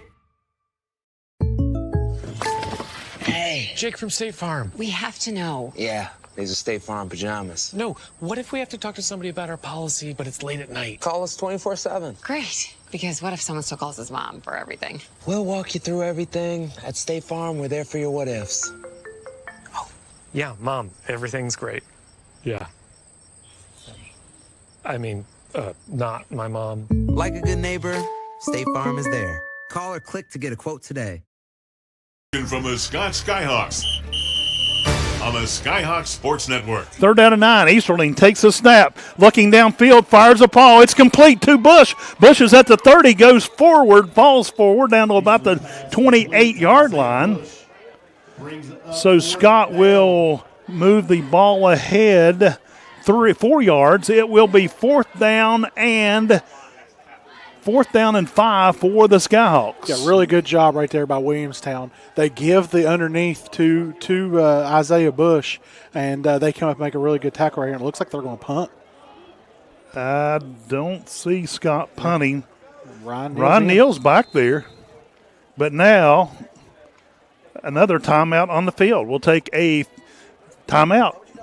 59 seconds to go in the first half here at Skyhawk Field. Shopping for car insurance is confusing. Holy cow. Great. Now we have a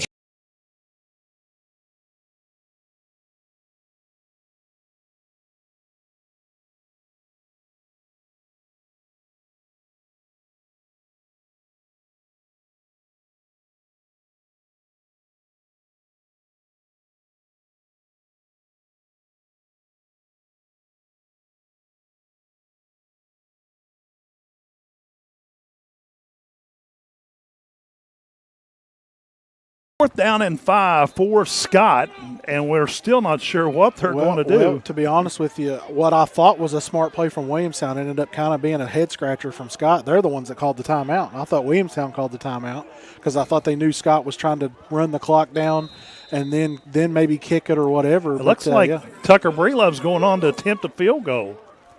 Brelove is on the field, and Scott is going to attempt a 45-yard field goal. There's the snap. The kick is away. It's going to be short.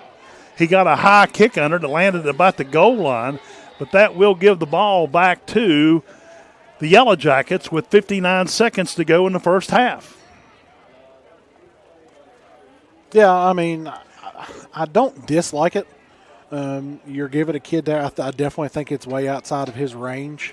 He kicked a 50-yarder this week in practice. The thing is, though, his practice is different from the game speed and people coming at you. The lights are brighter and all that. Like I said, I don't hate it. But the thing is now you give the ball to Williamstown at the 20 instead of back here at the 35 like you do in college and high school. Maybe that's why they tried to kick. Yeah. It was worth a shot, I guess. 1st and 10 for Williamstown. They are still huddled up. Yeah, on a missed field goal, it goes to the 20-yard line in high school. The officials are standing pretty much over the ball. And now the officials move. Here comes the Yellow Jackets. He'll send twin receivers far side. Quarterback goes under center. Turns, hands it off to the guy in the backfield. Flag on the play. And that will stop the clock with 52 seconds. And looking for the white hat, he'll call a motion call against Williamstown. Wow, we're talking about the Little League World Series now. Yeah, I don't know where I come up with Williamsport. But looking for Curacao on the other sideline. I guess. So now it'll be 1st and 15 for Williamstown. Here they come out of the huddle. They'll send twin receivers far side once again. Joy, the quarterback, calling signals. Will still waiting on the official to move. 53. Put a second on the clock. I could see Williamstown maybe taking one shot, but I could also see them just running this clock out. Quarterback goes under center. Takes it, hands it off to the guy in the backfield, and he is caught over there single-handedly by Ty Mitchell. It was number 5, which is Cooper Billingsley, was the ball carrier. Looks like it is a gain of 2. Second down and 8. Now they'll bring twin receivers near side, single wide out to the far side. Joy goes from the gun. He's going to keep it, goes up the middle, and he runs into a whole wall of camo jerseys, and that will probably be the last play of the half. Gain of 2 on the play. He gets up to one gain of 1, gets to the – it is a gain of 2, gets up to the 19-yard line. And they're just going to let the clock run out. It is down to 3, 2, 1, and we are at halftime. The Skyhawks lead the number 3 Williamstown Yellow Jackets 3-0 here at the half. You're listening to Skyhawk Football on WZAC, the Skyhawk Sports Network, and Video Productions.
This is actually the first day of the year. Who is? Really?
Except Bluefield, they lost last night.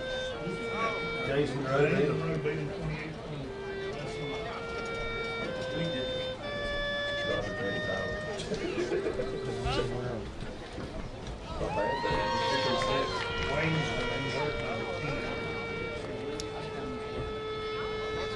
Four, three.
Let's give a hand to the Yellow Jacket Marching Band.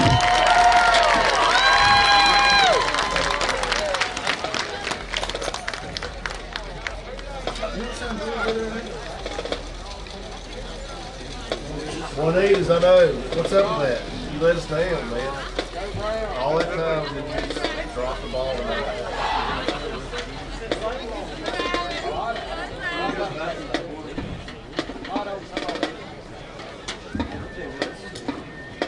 Let's welcome to the field Boone County's finest George Scott Skyhawk Marching Band.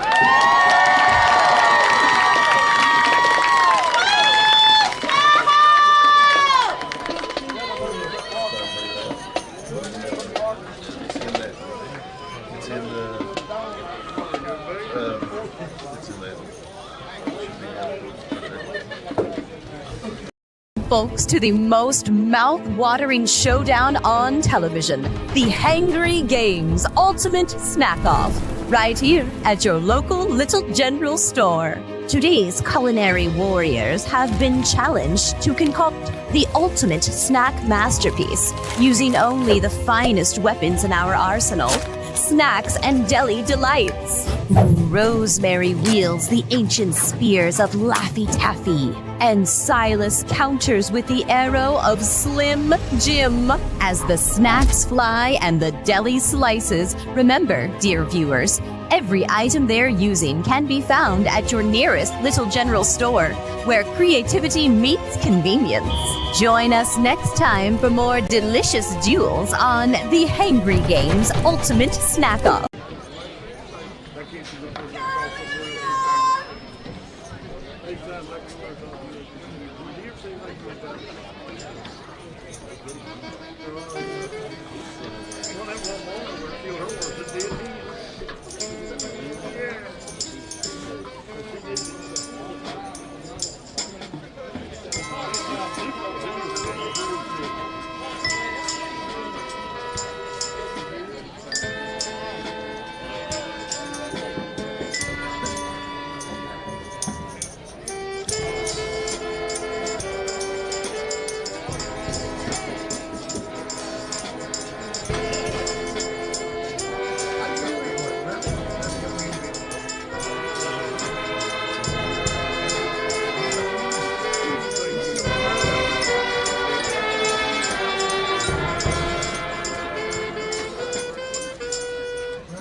I think it's Fairway. Somebody else said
Brothers Pharmacy, we are dedicated to providing outstanding personalized customer service at an affordable price. We are your one-stop shop for all your pharmacy and medical needs. Our staff has over 90 years of experience, so you can count on fast, personal attention. Our pharmacy is proud to offer delivery service for your convenience with free delivery for patients within Madison and Danville city limits. Contact a member of our team about delivery today. My name is Natalie Browning. I was recently a patient at BOONE Memorial Health. I would absolutely recommend BOONE Memorial Health to anyone that needed any type of care. When I came to the hospital and saw people that I graduated with, people that we had went to church with, people that I had known forever taking care of me, gave me a sense of security like no other, that they had my best interest in mind, and they were there to take care of me because they knew me personally. That's care that you cannot get at any other place. And that is truly what bringing medicine home means. With Erie Insurance here at Caldwell Insurance Agency, I want to provide you with the best customer service available. I want to provide you with coverages that nobody else can provide you with, along with affordable rates.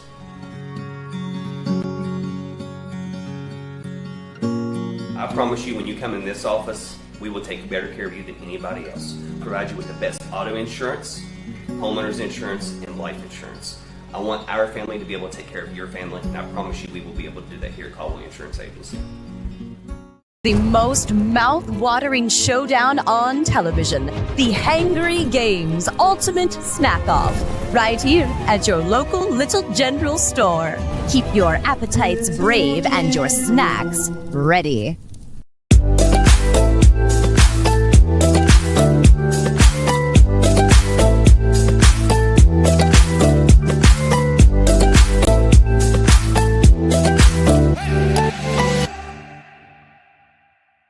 West Virginia's only Acura dealer, Lester Raines Acura.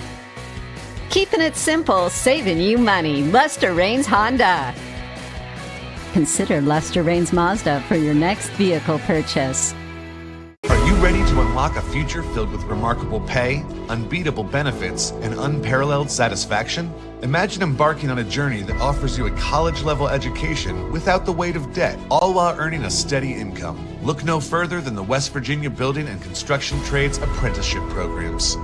Join us, and together, let's build a future that's brighter and stronger. Go to actwv.org to apply today. The West Virginia Building and Construction Trades, where the future is forged.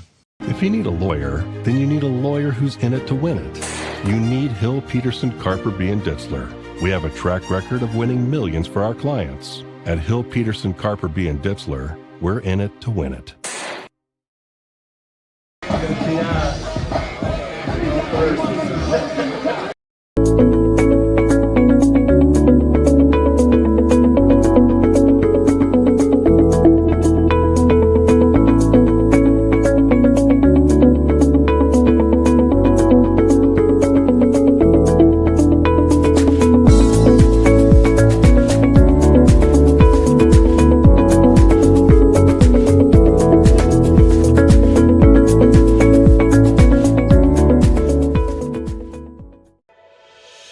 Hi, I'm Xavier Bosley, and I'm from Charleston, West Virginia. And when I'm back home, you can catch me at my local Par-Mar store. We have that gold and blue pride at Par-Mar stores. Download the Par-Mar stores app and sign up for our rewards cards for even more savings. West Virginia, Kentucky, Ohio, Maryland, Pennsylvania, and Virginia. From gas to groceries, you'll find what you need at Par-Mar stores. If there's not a Par-Mar store near you now, there will be soon.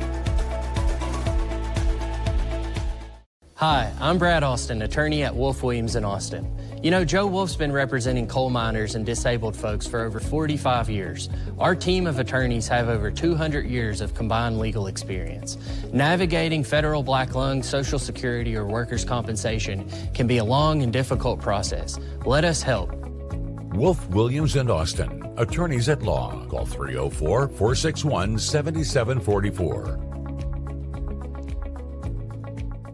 It's that time of year again when things start to cool down. But here at Yes Chevy and Yes Ford, the deals are up. I'm Keith Powell, and I want to help you lower your current monthly payment, have a down payment that's just $99, and get a lifetime warranty with fast and easy credit approval. That's right, don't freeze up over huge down payments. You can ride away for just $99 today. Get pre-approved at KeithSaysYes.com, only at Yes Chevy in Hurricane and Yes Ford in Huntington.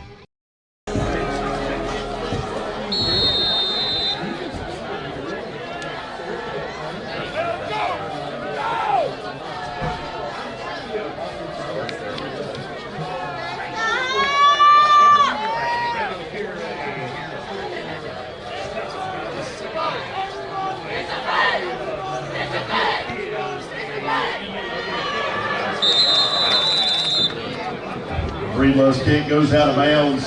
Nobody has to worry about a run back on that one. The flag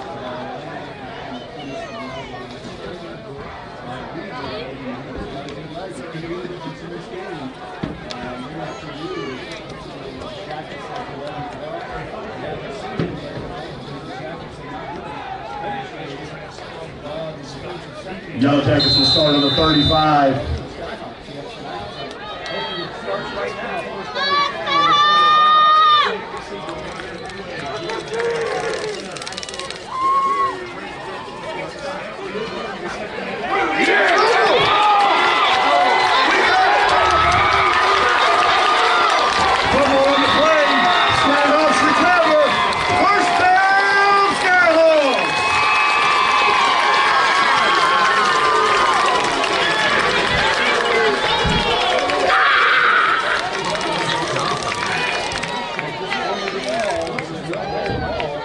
Come on now, fans, let's make some noise. Let's go, Skyhawks! They just get quiet. Like, you don't make noise, they get quiet.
Tucker.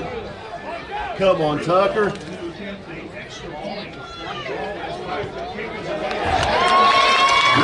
kick is good. Your score, Skyhawks 10, Yellow Jackets 0. Let's go, Skyhawks. Let's go, fans. Let's make some noise.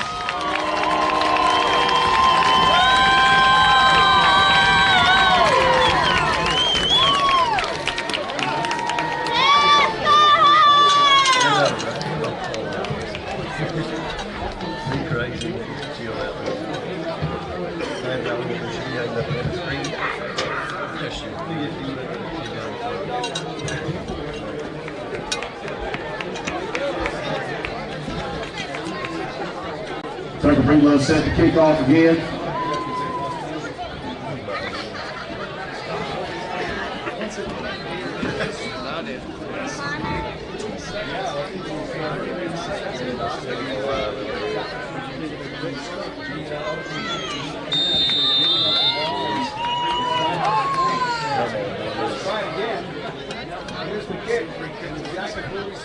Keep it in band, boy. Which defense was good to get last time? You do that last Nice.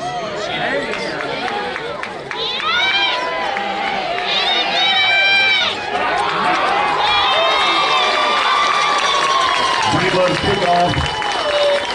Brought back to about the 25. It'll be first down for the Yellow Jackets. Let's go defense.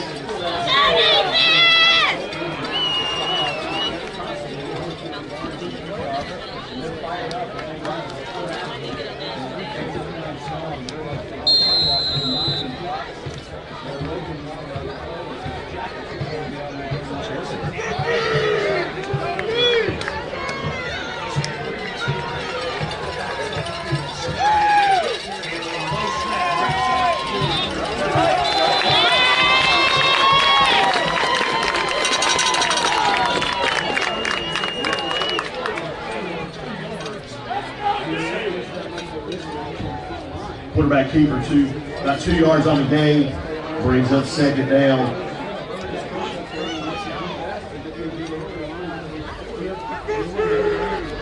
Oh my goodness.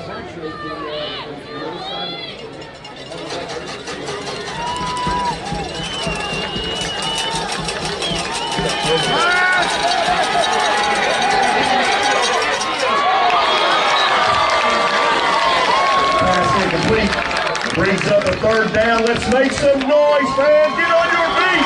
Make some noise.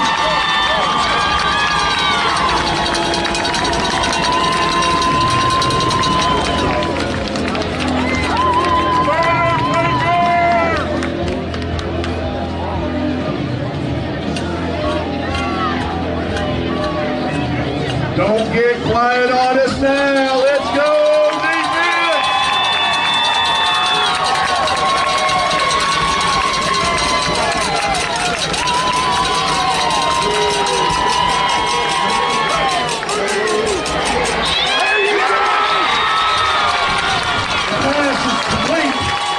For a loss by David Fennessy. Fourth down.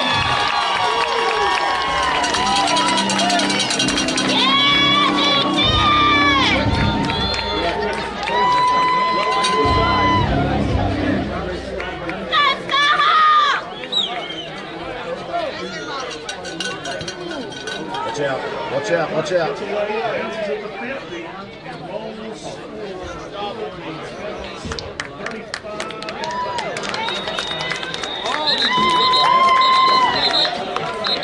Flag on the play.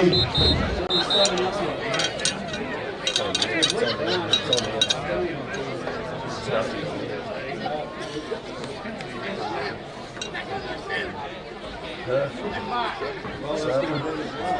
all we do is he killed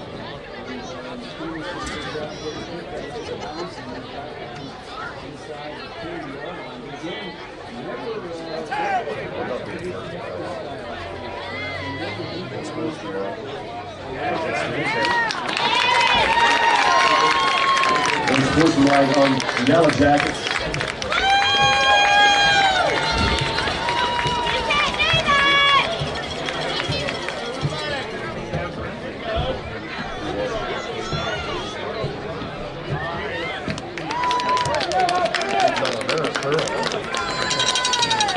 For 3 yards, but after that you got to release. It's like a receiver. Come on, boys, we score right here.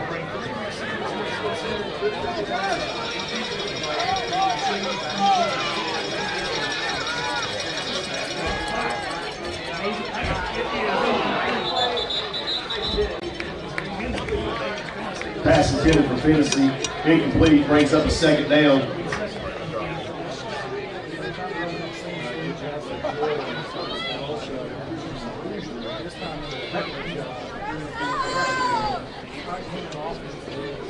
What's up, boys?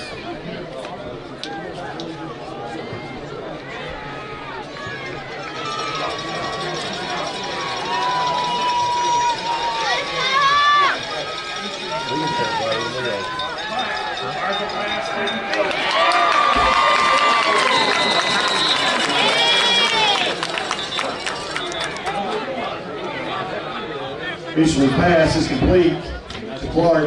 There's a flag on the play.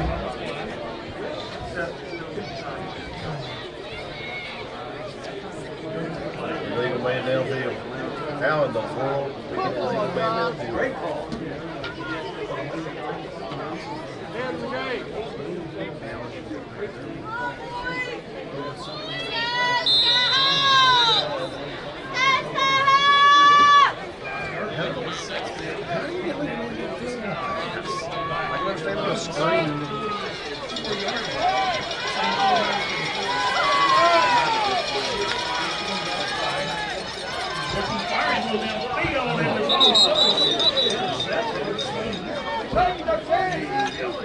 Eastland's pass incomplete. It'll bring up a third down and long.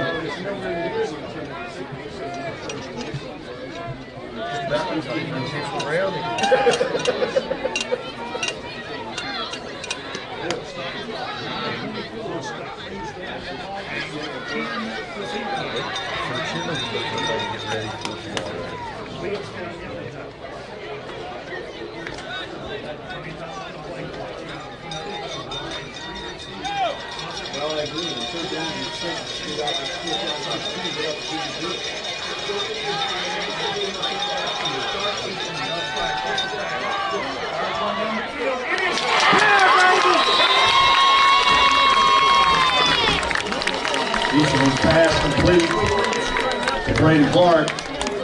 Bring up 4th down.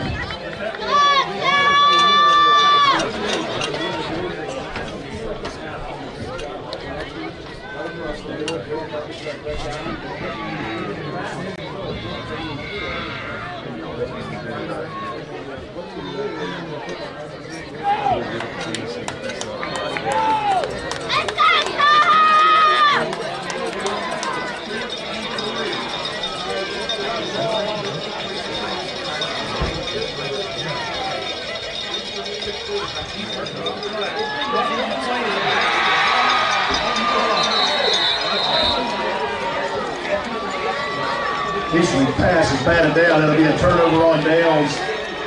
Williamstown 1st down. Why do we keep going with the same play? But why do we, I mean, they know it's going to be us. Anytime Fantasy swings out, they're coming out here waiting on that pass. Look him off and go. I mean, Loudon is wide open. They all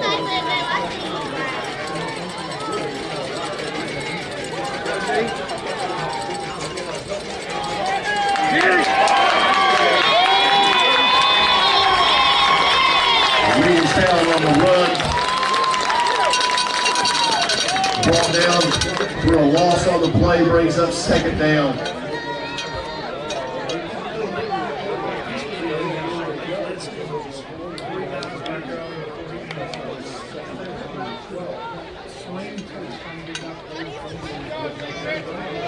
go defense.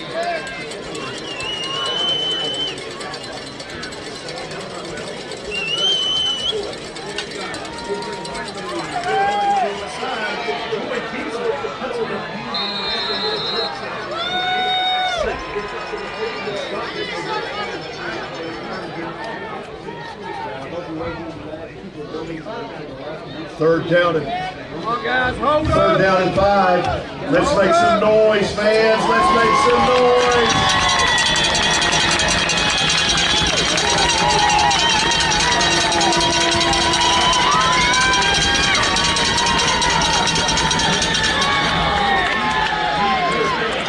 Get it.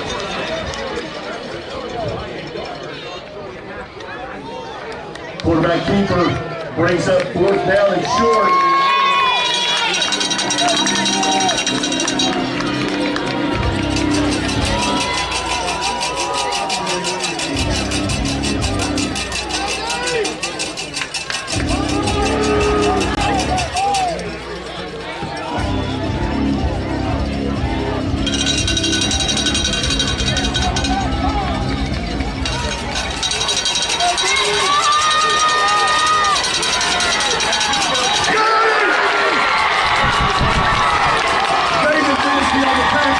Turnover on down.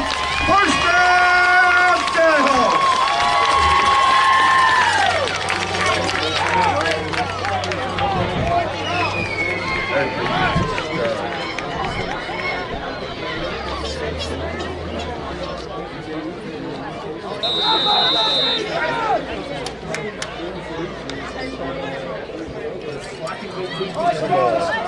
Come on.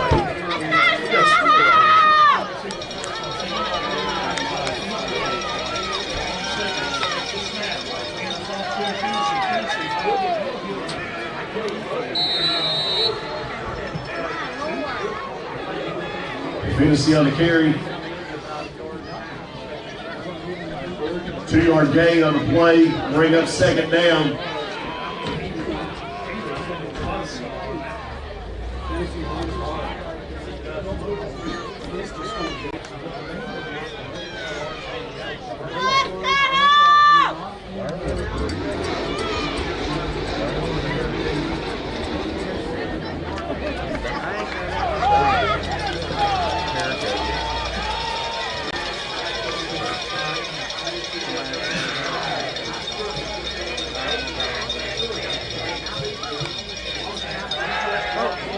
Oh my God.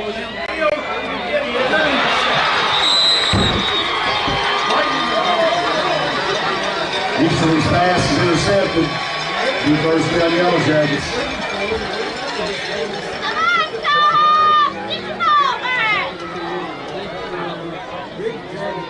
If you don't throw it, throw it away. But you threw it to nobody.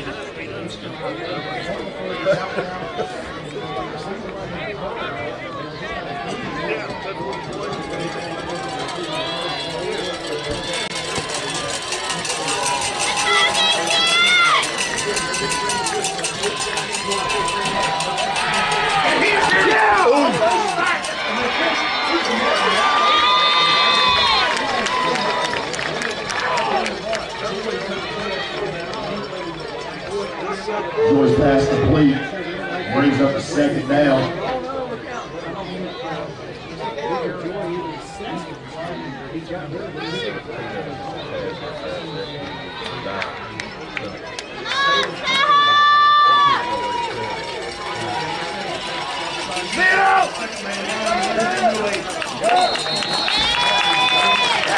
Williamstown run.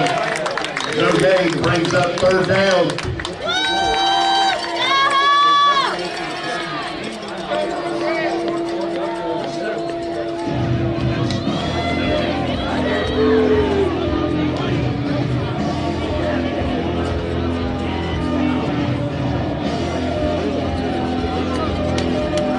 Let's go, let's get on our feet, let's make some noise, it's third down.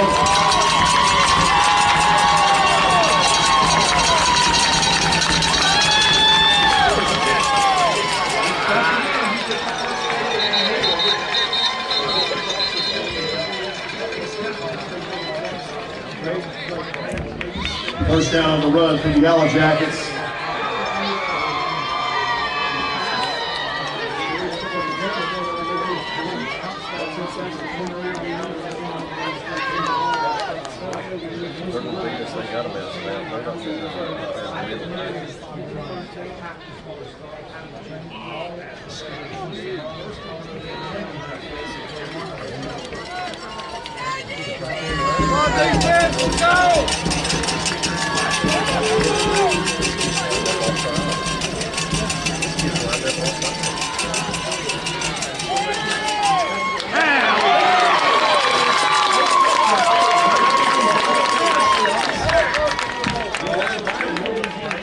Joy on the keeper.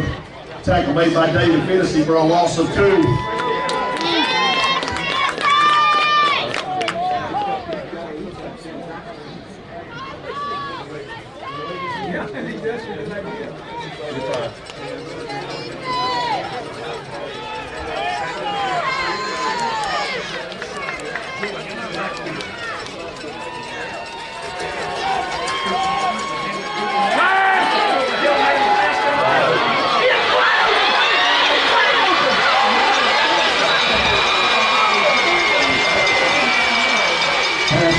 Touchdown for the Yellow Jackets.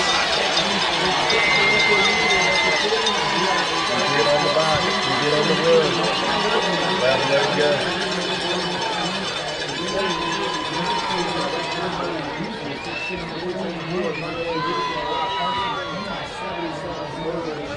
I can't tell where the ball's at.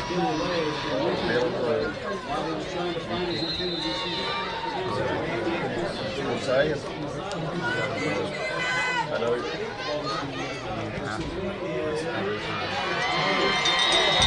Extra point is good. Your score, Skyhawks 10, Yellow Jackets 7.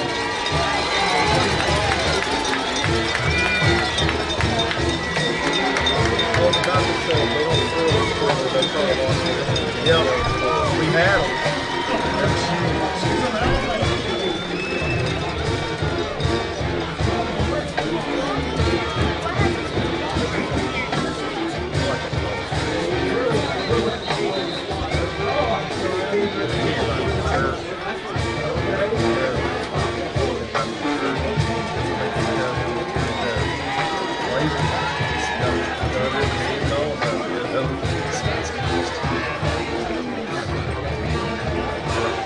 Allowing White and Braden Clark back to return the kick.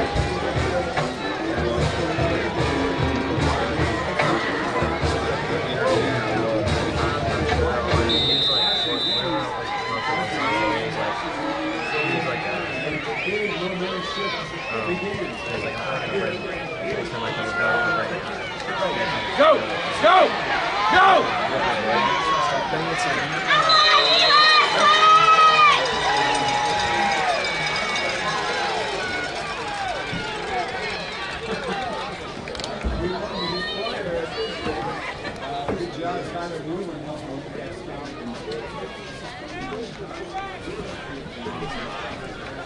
Skyhawks will take over on downs. 27.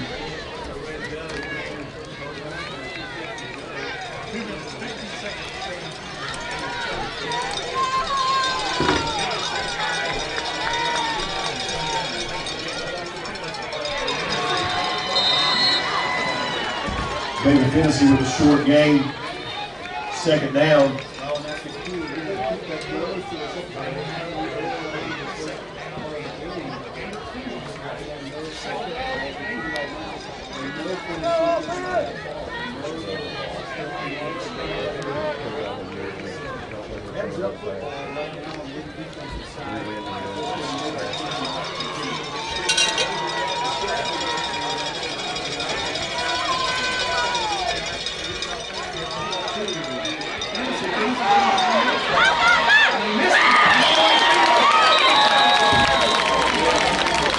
David Finney on the carry will bring up a first down, Skyhawks.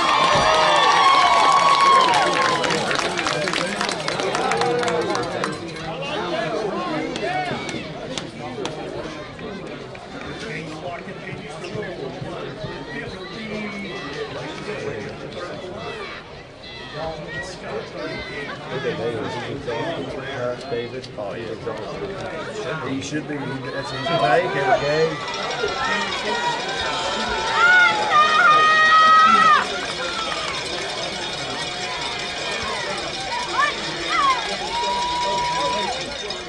Makes the pitch. Hands them off too. Tennessee on the carry. Short game.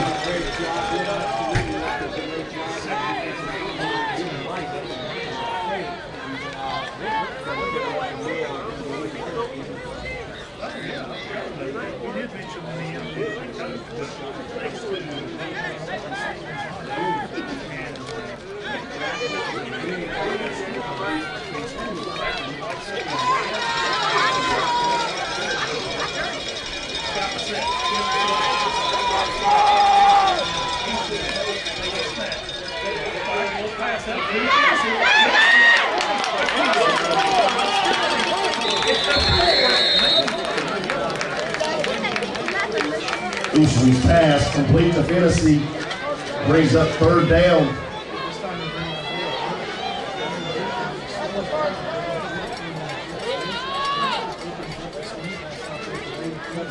Is something like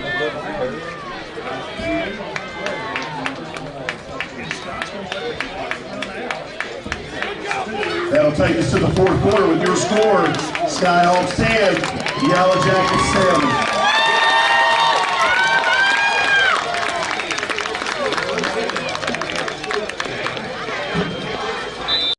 The Southern Pineapple in downtown Madison is your choice for women's clothing and accessories. They have styles that fit all ages, along with local handmade jewelry. From elegant to everyday wear, the Southern Pineapple is your place to shop. Find us on Facebook, subscribe to our page, so you can see all the latest products and inventory. Come and shop at our unique boutique and be sweet. At Hanley Funeral Home, we offer unique opportunities for families to create healing moments after loss. With over 55 years of experience serving the Boone, Logan, and Lincoln communities, our staff will help you discover ways to pay tribute, whether that be at a burial service at one of our cemeteries or a personalized lasting memorial.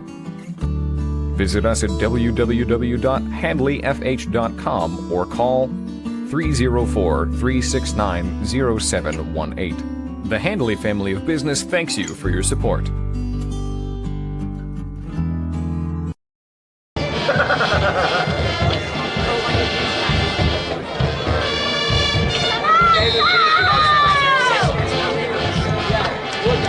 Hey, if you jump and make noise, they do it for a second, they quit. Here we go. Ready.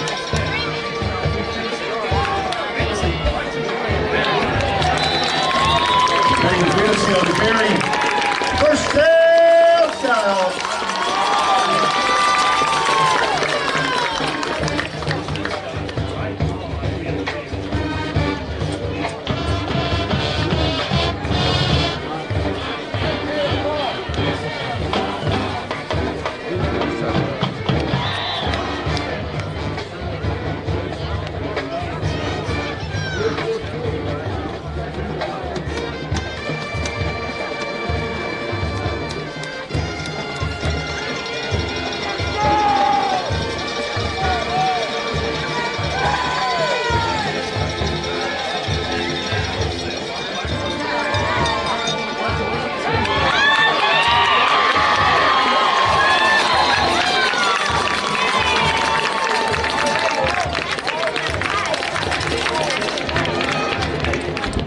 Easterly's pass completes Carter McClung.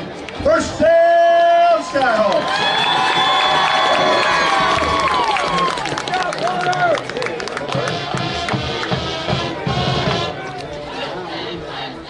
Does Williamstown's band know they're not supposed to play while we're in the snap?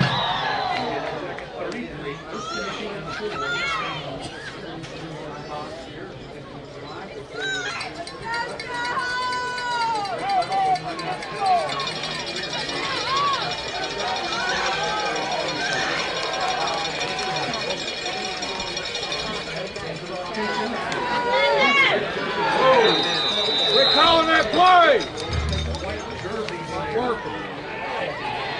David Finney on the carry. No gain on the play.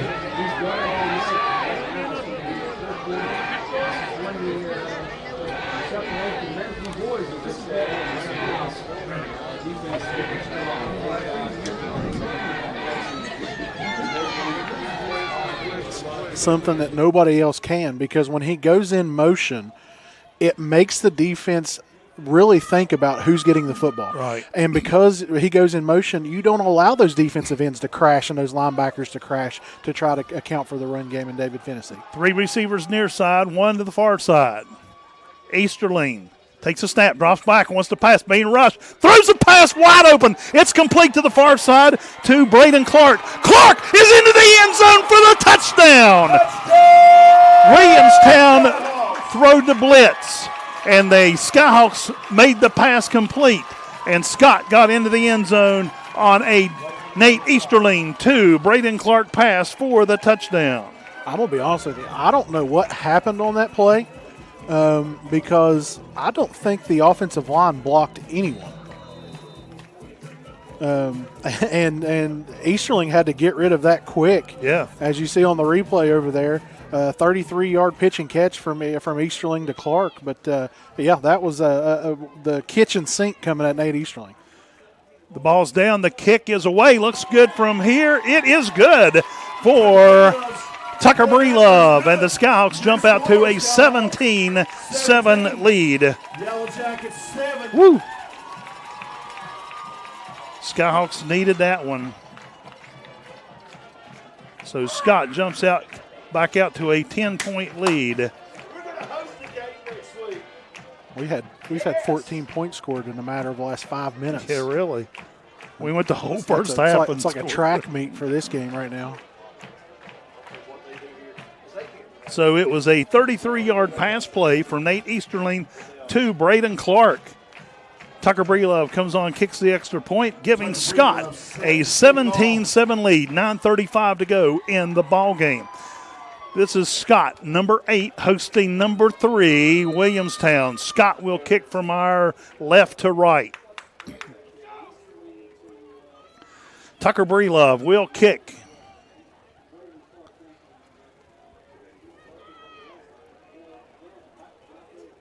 Here comes Breelove. High end over end kick. It bounces at the 30. Bounces around. It's picked up back there by. Oh, and they get him by the jersey and they stop him. I don't know who grabbed the jersey, but on the return was number 6 for Williamstown, and I don't have a number 6. But they stopped him. It's number 3 is Was who it? it is. Oh, okay. His jersey's kind of in the back is kind of scrunched up, but it's number 3, Carson Brundage. But anyway, Williamstown will start the drive at their own 33. They come out of the huddle. They'll send twin receivers far side, single wide out to the near side. Joy, the quarterback from the gun. Man in motion. Pass, little screen pass to the far side of the field. And he is taken down for a 1-yard loss. Making the stop over there is number 8, Carter McClung. Carter McClung. Looks like they're going to give him the line of scrimmage. No gain on the play. It should have been loss of a yard over there, really. Because Carson Haynes was the receiver that caught that screen pass. Now the Yellow Jackets will bring 3 receivers near side. And a quarterback drops back, fires a pass. It is. Oh! Yeah. When we pass pushing the back. That's actually a really good call. I'm sorry. Yeah, it was number 2. Loudon White. Got there just a little early. Correct call. I hate to say it because it is Loudon and it is the other team, but that's going to be the correct call. But he still caught the ball. Yeah. So it'll be 15 yards from the 35-yard line, so that should put it up to the 50-yard line at midfield. Yeah.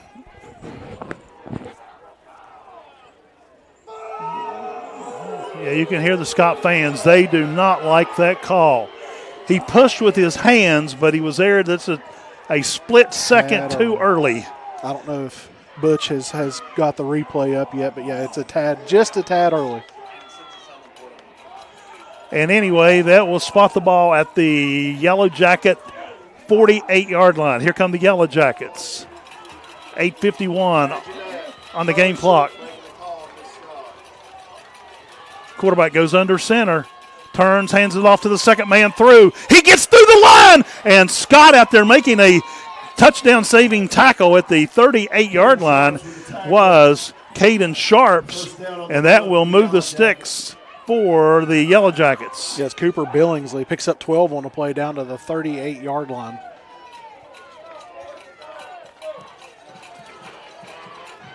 This time they'll send twin receivers, far side, single wide out to the near side. Joy from the gun. Joy fakes the handoff, quarterback keeper, and he is hit a couple times. He will fall forward for a couple more. After the first down, they will give him 3. It'll be second down and 7 at the Scott 36-yard line. Down for the Yellow Jackets.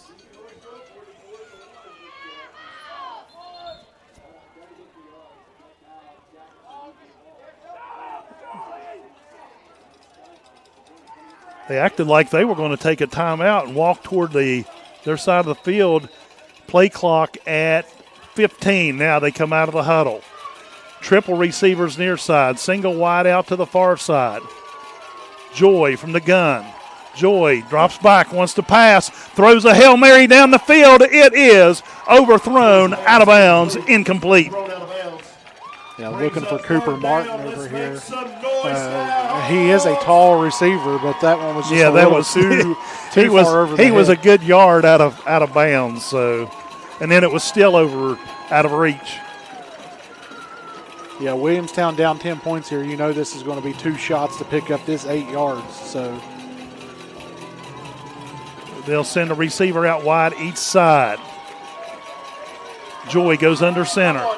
Hands off to the second man through the line. They catch him at the line of scrimmage. They'll take him down. A loss of a yard. Number 5, the ball carrier. But there was a host of Skyhawks in there making the stop. 4th down now for the Yellow Jackets. yeah, right now what Scott's doing is the guards are pulling right now, and Scott's just replacing the guards. And whenever that happens, you're going to have clear lanes to the football carrier. They're going for it. It is 4th and 9.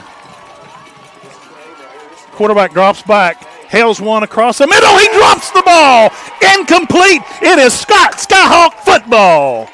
Yeah, tried to run a little slant pattern out there. It would have been short of the first down by about 2 yards, but going to be a tough catch with the linebacker there barreling down on top of him.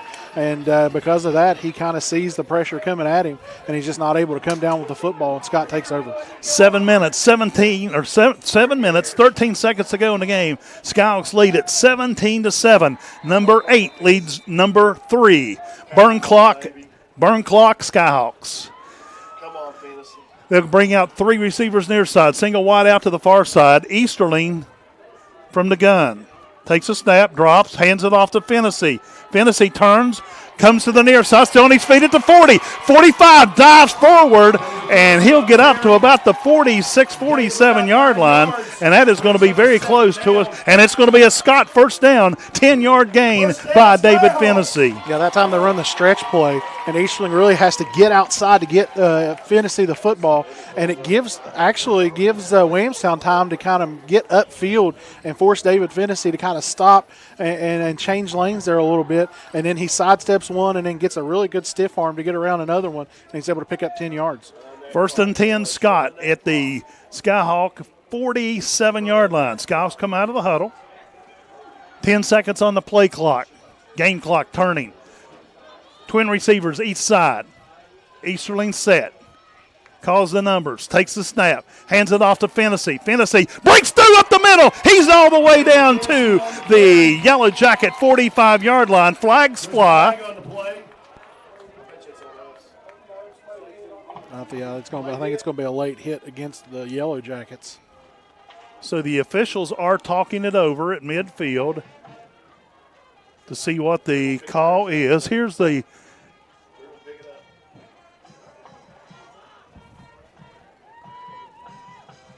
and it was a Scott coach partially out on the field in the replay. Personal foul against Scott? How do you get a personal foul? Personal foul against offsetting penalties. My goodness gracious. So they'll back it up and replay it. They're going to keep it. It's going to be 2nd and 3. Okay, we'll take it. It should be replay down. Yeah, we'll bring it up. We'll take it 2nd down and 3. Skyhawks will send 3 receivers far side, single wide out to the near side. Game clock at 6:02 and turning. Plenty of time on the play clock.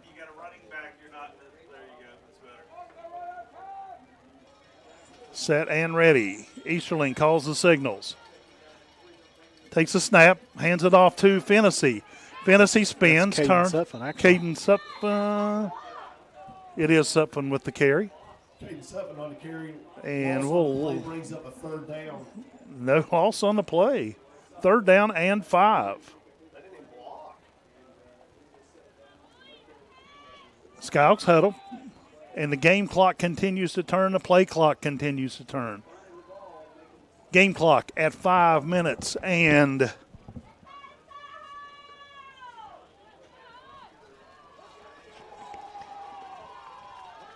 here we go. 3rd and 5. Skyhawks have the ball. Long count.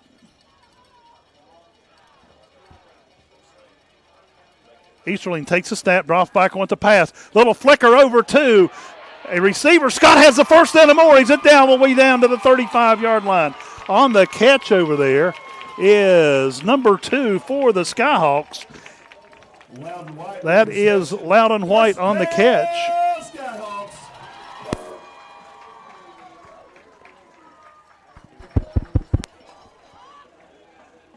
So that will move the sticks, moves the ball down inside the 35-yard lines for the Skyhawks.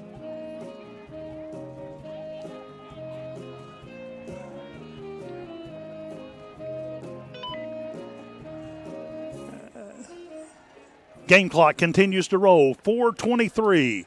Skyhawks spread out the receivers. 2 to the near side, single to the far side. Easterling hands off to Fennessy. Fennessy knocks down a couple. He's still on his feet.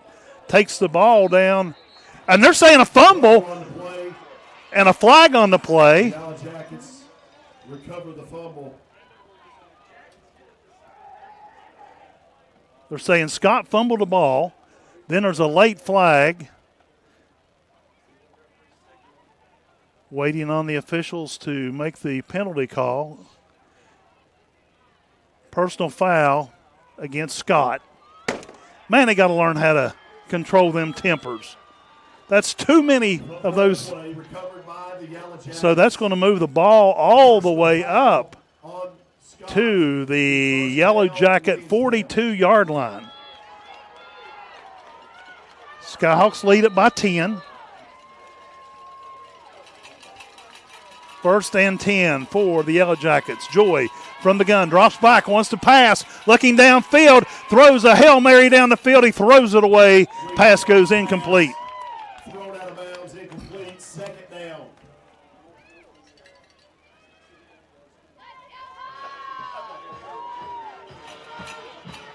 So it'll be second down and 10 for Williamstown.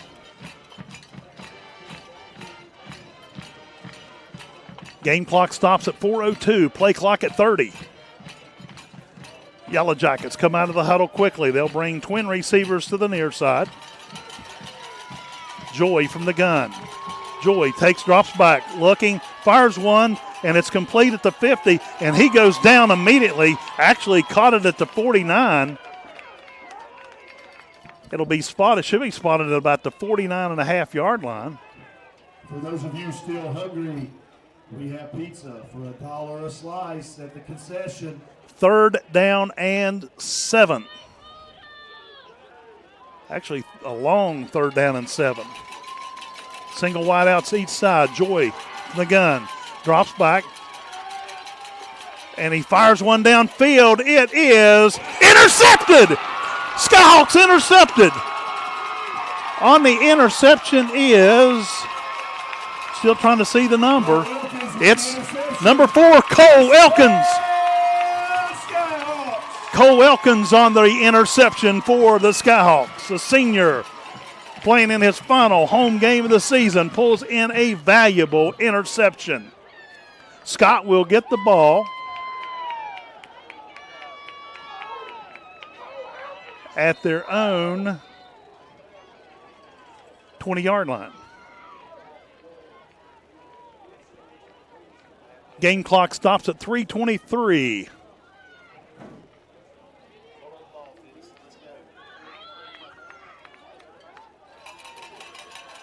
Easterling flips it back to Fennessy. Fennessy sidesteps, and he will go forward. Actually, maybe lose a yard.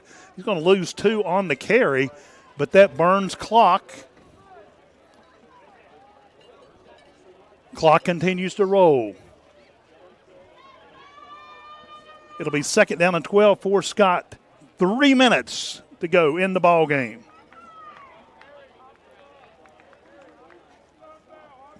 Plenty of time on the play clock. Skyhawks just lets the clock run. Skyhawks lead at 17-7, 2:45 on a rolling clock. 12 seconds on the play clock. Skyhawks come out of the huddle. 6 seconds, 5 seconds on the play clock. Easterling takes a snap, hands it off to number 2, Carter McClung, coming to the near side. Loudon White actually across the 30. Loudon White on the carry. Excuse me, David Fennessy on the carry. It was Fennessy on the carry. And they will move the sticks.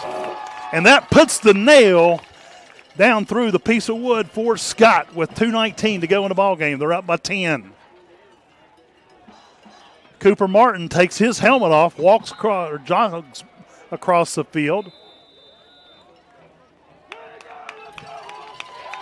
First down, Scott. And we have a timeout on the field. We'll take a timeout as well. Scott leads this one 17-7 here on the Skyhawk Sports Network. With football season. During Mitsubishi's year-end sales event, drive home a 2024 SUV with 0.99% APR. Get ready for a new year of adventure at Thornhill Mitsubishi.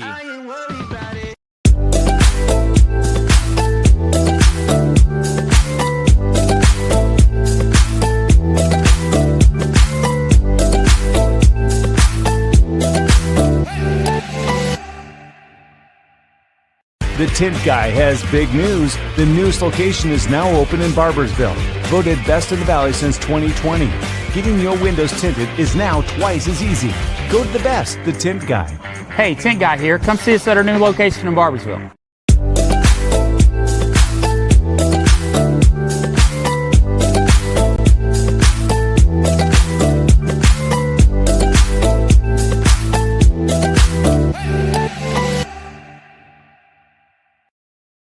Skyhawks have it 1st and 10. Easterling from the gun, turns, hands it to Fennessy. Fennessy comes up the outside, and he will go out of bounds. On the carry, pushed out of bounds. And they're going to spot the ball. Wow. And was there a flag on the play? They're still showing 1st and 10. They've not moved the ball, waiting on the officials. 2 minutes, 13 seconds. They're saying holding against Scott. Holding on the Skyhawks. Now they mark off, they start to mark off the penalty.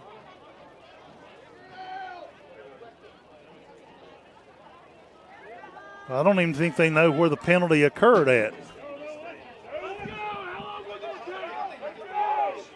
Let's get it marked off and let's get this game underway, guys.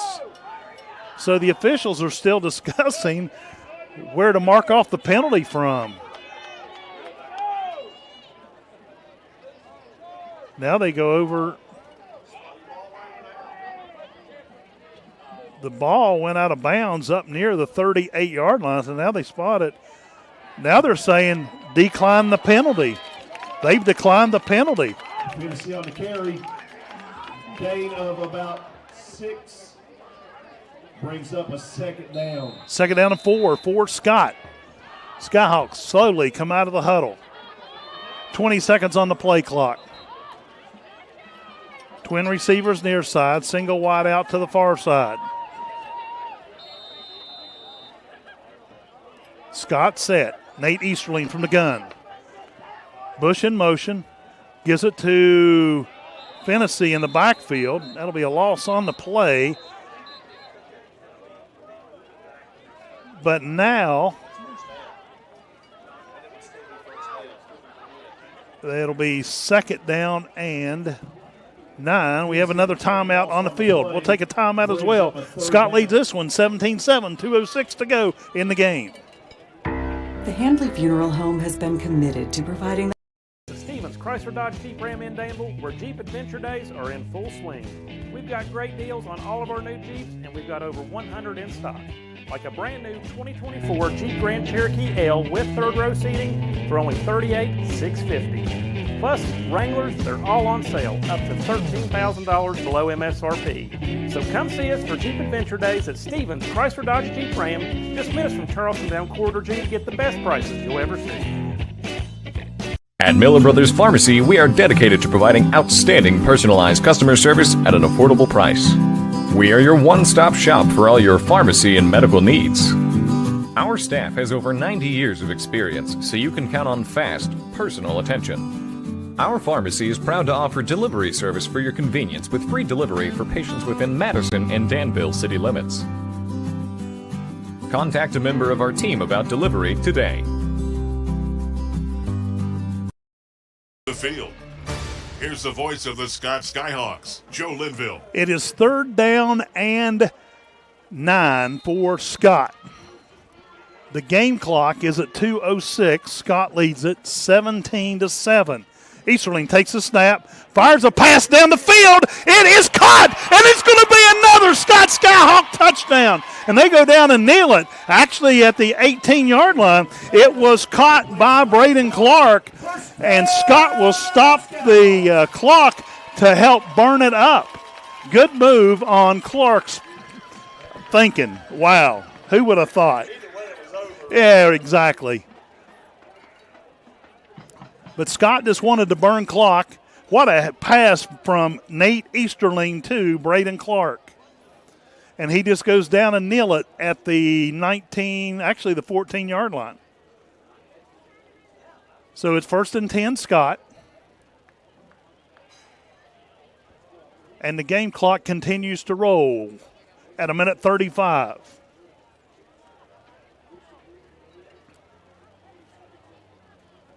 Skyhawks, I think, are just going to kneel it. Easterling takes it. No, he'll hand it off up the middle. On the carry for Scott, I believe that was Caden Sutphin. That is Sutphin on the carry. And a couple players slow getting up.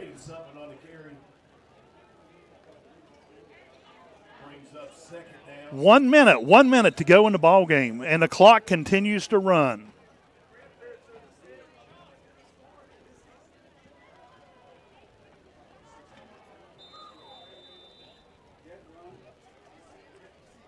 So this will be the second loss of the season to the number 3 Williamstown Yellow Jackets. Scott goes into victory formation. Nate Easterling takes a snap, takes the knee, and 27 seconds will roll off the clock. And number 8, Scott, will go down to defeat number 3 Williamstown Yellow Jackets. So it will be a victory for Scott. Number 8 takes down number 3. Wow, what a night to be a Skyhawk. Great game by Scott. A little slow getting started as Tucker Breelove kicked a field goal, the only score in the first quarter of the first half even. Scott led 3-0 at the half, but comebacks to knock off Williamstown 17-7 here at Skyhawk Field. We'll step aside for a quick 1-minute break, and we'll come back, and hopefully Chris Barrett will have caught up with Coach Jeremy Dolan.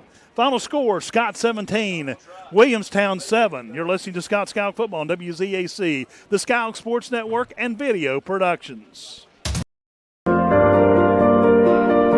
People who are from southern West Virginia really understand the culture here, really understand each other, and have a desire to make people healthier and happier. And so when we have an understanding and appreciation for that culture, it allows us to treat our patients like family. It is because of the love these people have. It's amazing.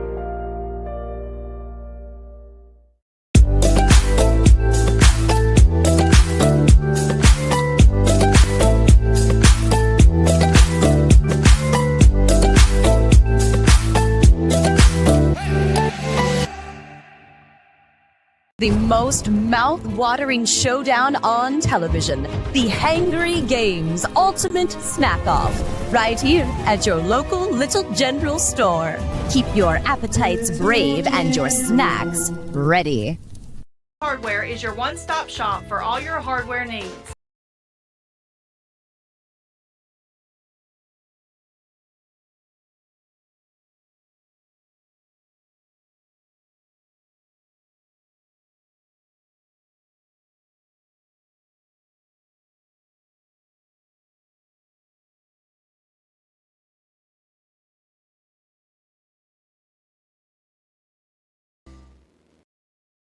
Go down to the field. Chris Barrett has Coach Jeremy Dolan down on the field.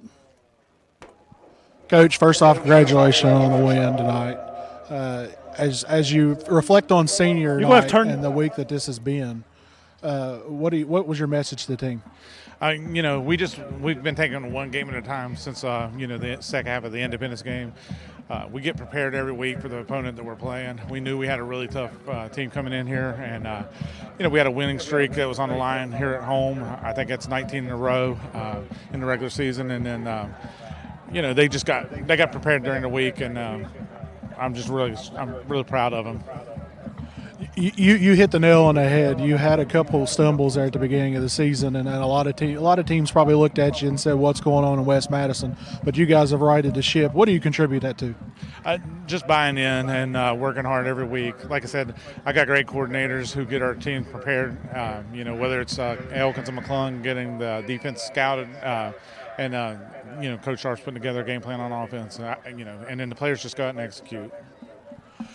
You've pretty much all secured a home playoff game for next week. What does that mean for this program?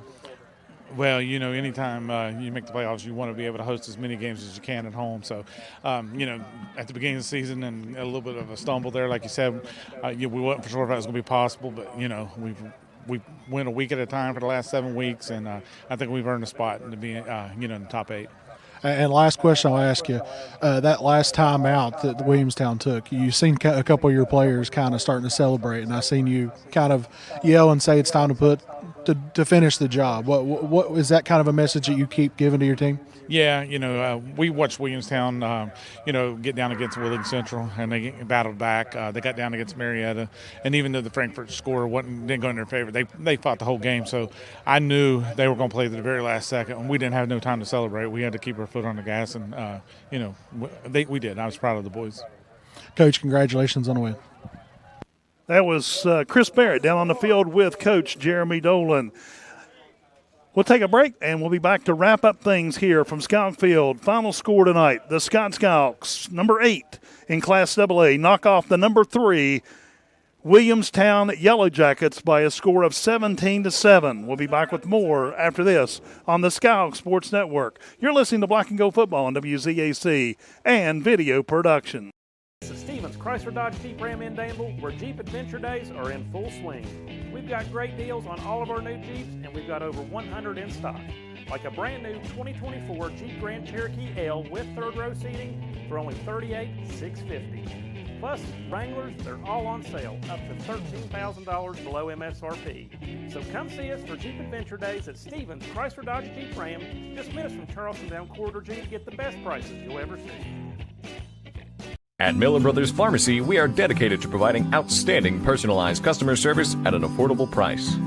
We are your one-stop shop for all your pharmacy and medical needs.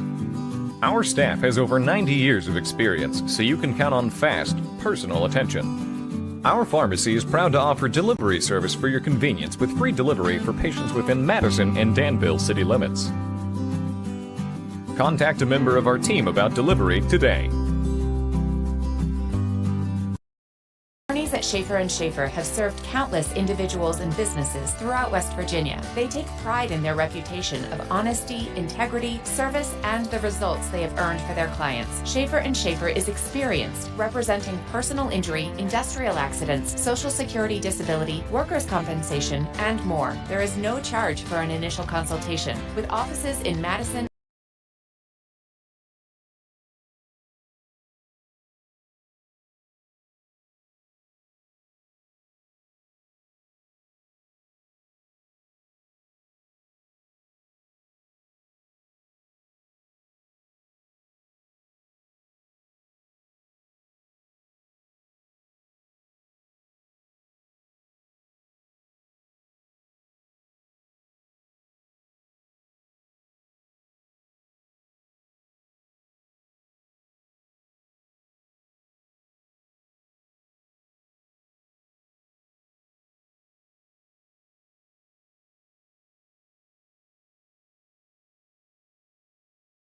Class AA, the Williamstown Yellow Jackets. Scott will should be able to hold on to the top 8 and host a playoff game next weekend. We'll take a look at the scoring recap while Chris Barrett is tallying the statistics over here. The only score in the first half, 10:33 to go in the second quarter, and Tucker Breelove comes on, kicks a 24-yard field goal, and the Skyhawks led it 3-0 into the half. Then the Skyhawks kicked off to Williamstown, but come up with a fumble recovery on the second play of the third quarter. Scott on a Nate Easterling to David Fennessy 11-yard pass play Tucker Breelove come on, kicked the extra point, and the Skyhawks jumped out to a 10-0 lead. The Yellow Jackets were not going to be denied to be in the end zone tonight with 2:57 to go in the third quarter. A 51-yard pass play from Cooper Martin, the running back and a receiver, connected to Carson Haynes for the touchdown. Purdue come on and kick the extra point. Scott led by 3, but 10-7 at that point. The Skyhawks weren't ready to throw in the towel yet. In the fourth quarter, 9:35 to go in the game, the Skyhawks scored on a 33-yard Nate Easterling pass to Braden Clark. Tucker Breelove come on, kick the extra point. Final score tonight, Scott Skyhawks knock off Williamstown by a score of 17-6. Are you anywhere ready there, Mr. Barrett, to give statistics? We can give it a shot, I guess. First off, for Williamstown, 43 total plays, 181 yards, 117 on the ground, 64 through the air, 8 total first downs, 3 turnovers. Passing for the night, Lincoln Joy, 6 of 13 for 13 yards and 2 interceptions. Cooper Martin, 1 of 1 for 51 yards and a touchdown. Rushing, it was Lincoln Joy again, 16 carries for 52 yards on the night. Cooper Billingsley, 8 carries for 50. In the receiving category, Carson Haynes, 3 catches for 53 yards for the Yellow Jackets. For Scott, 54 plays, 326 yards, 88 on the ground, 238 to the air, 18 first downs, 2 turnovers. Nate Easterling, the junior quarterback, was 16 of 22 for 182 yards, 2 touchdowns, and interception. David Fennessy, 23 carries, 94 yards, and a touchdown. Looks like that Caden Suffin chipped in 3 carries for 5 yards, receiving on the night. Braden Clark, 7 catches for 159 yards and a touchdown. David Fennessy, 3 catches for 21 yards and a touchdown. So that puts David Fennessy at 27 total touches for 115 total yards and 2 total touchdowns. Wow, now we need to name our McDonald's Caldwell Insurance Player of the Game. I'm going to give you the first nomination. I took it last time, so I'm giving it to you. My vote for initially goes to Braden Clark. He had an outstanding night, pulled in some pretty good catches out there. My vote will go to Braden Clark. I don't hate it. I'll go with it. I think. Go ahead. I think David Fennessy gets a big shout out. I'm David Fennessy. Okay. I think he gets a big shout out, but I think the biggest key contributor tonight was the Scott defense. I know we can't give it to all of them, but I think the player of the game is the Scott defense, to be completely honest with you, because outside of that first drive and the one trick play where they faked the jet sweep and then threw it down the field, I mean, they just played fantastic. Okay, so we'll give it the player of the game tonight goes to Braden Clark. So as of right now, we don't know who will be hosting. We'll be hosting the game, but we don't know if it'll be Friday night, Saturday afternoon. We'll probably learn all of that a little later tonight after we get off the air. But anything else you want to say about tonight's game? The Skyhawks showed up and played another full ball game. I mean, Scott, the last 6 weeks have really opened some eyes. I'm sure, like me, Jeremy Dolan and I talked about down there. You know, I asked him. I said, you know, after starting off 1-2 and the way Scott was beat in the 2 games that they played, and honestly didn't look too good in the Sissonville game, even though that they won that by a big margin. First 3 weeks of the season, I'm sure there was a lot of people throughout the state saying what's happening in West Madison right now. But the Skyhawks found a way. They pulled together. The coaching staff did a fantastic job of keeping them on track, and then you finish the season 8-2, and what everybody kind of thought was a long shot. Now you get to host the playoff game, at least a playoff game. Yeah. So that's pretty much going to wrap up our coverage tonight. A big thank you to Video Productions for all that they've done tonight. Butch Mounts and his staff. Chris Barrett, good to have you back in the booth with us tonight. And the final score, once again, number 8, Scott, knocks off number 3, Williamstown, 17-7. So we'll see you again next weekend here on the Skyhawk Sports Network. I'm Joe Linville. Good night, everyone.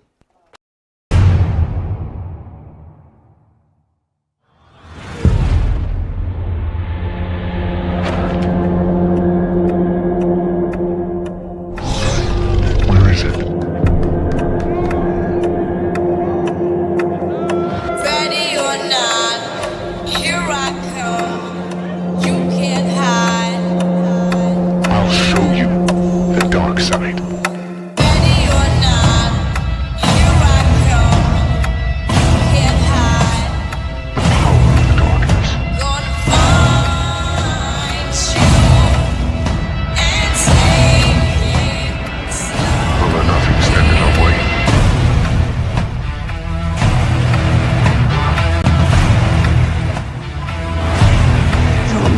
pasta.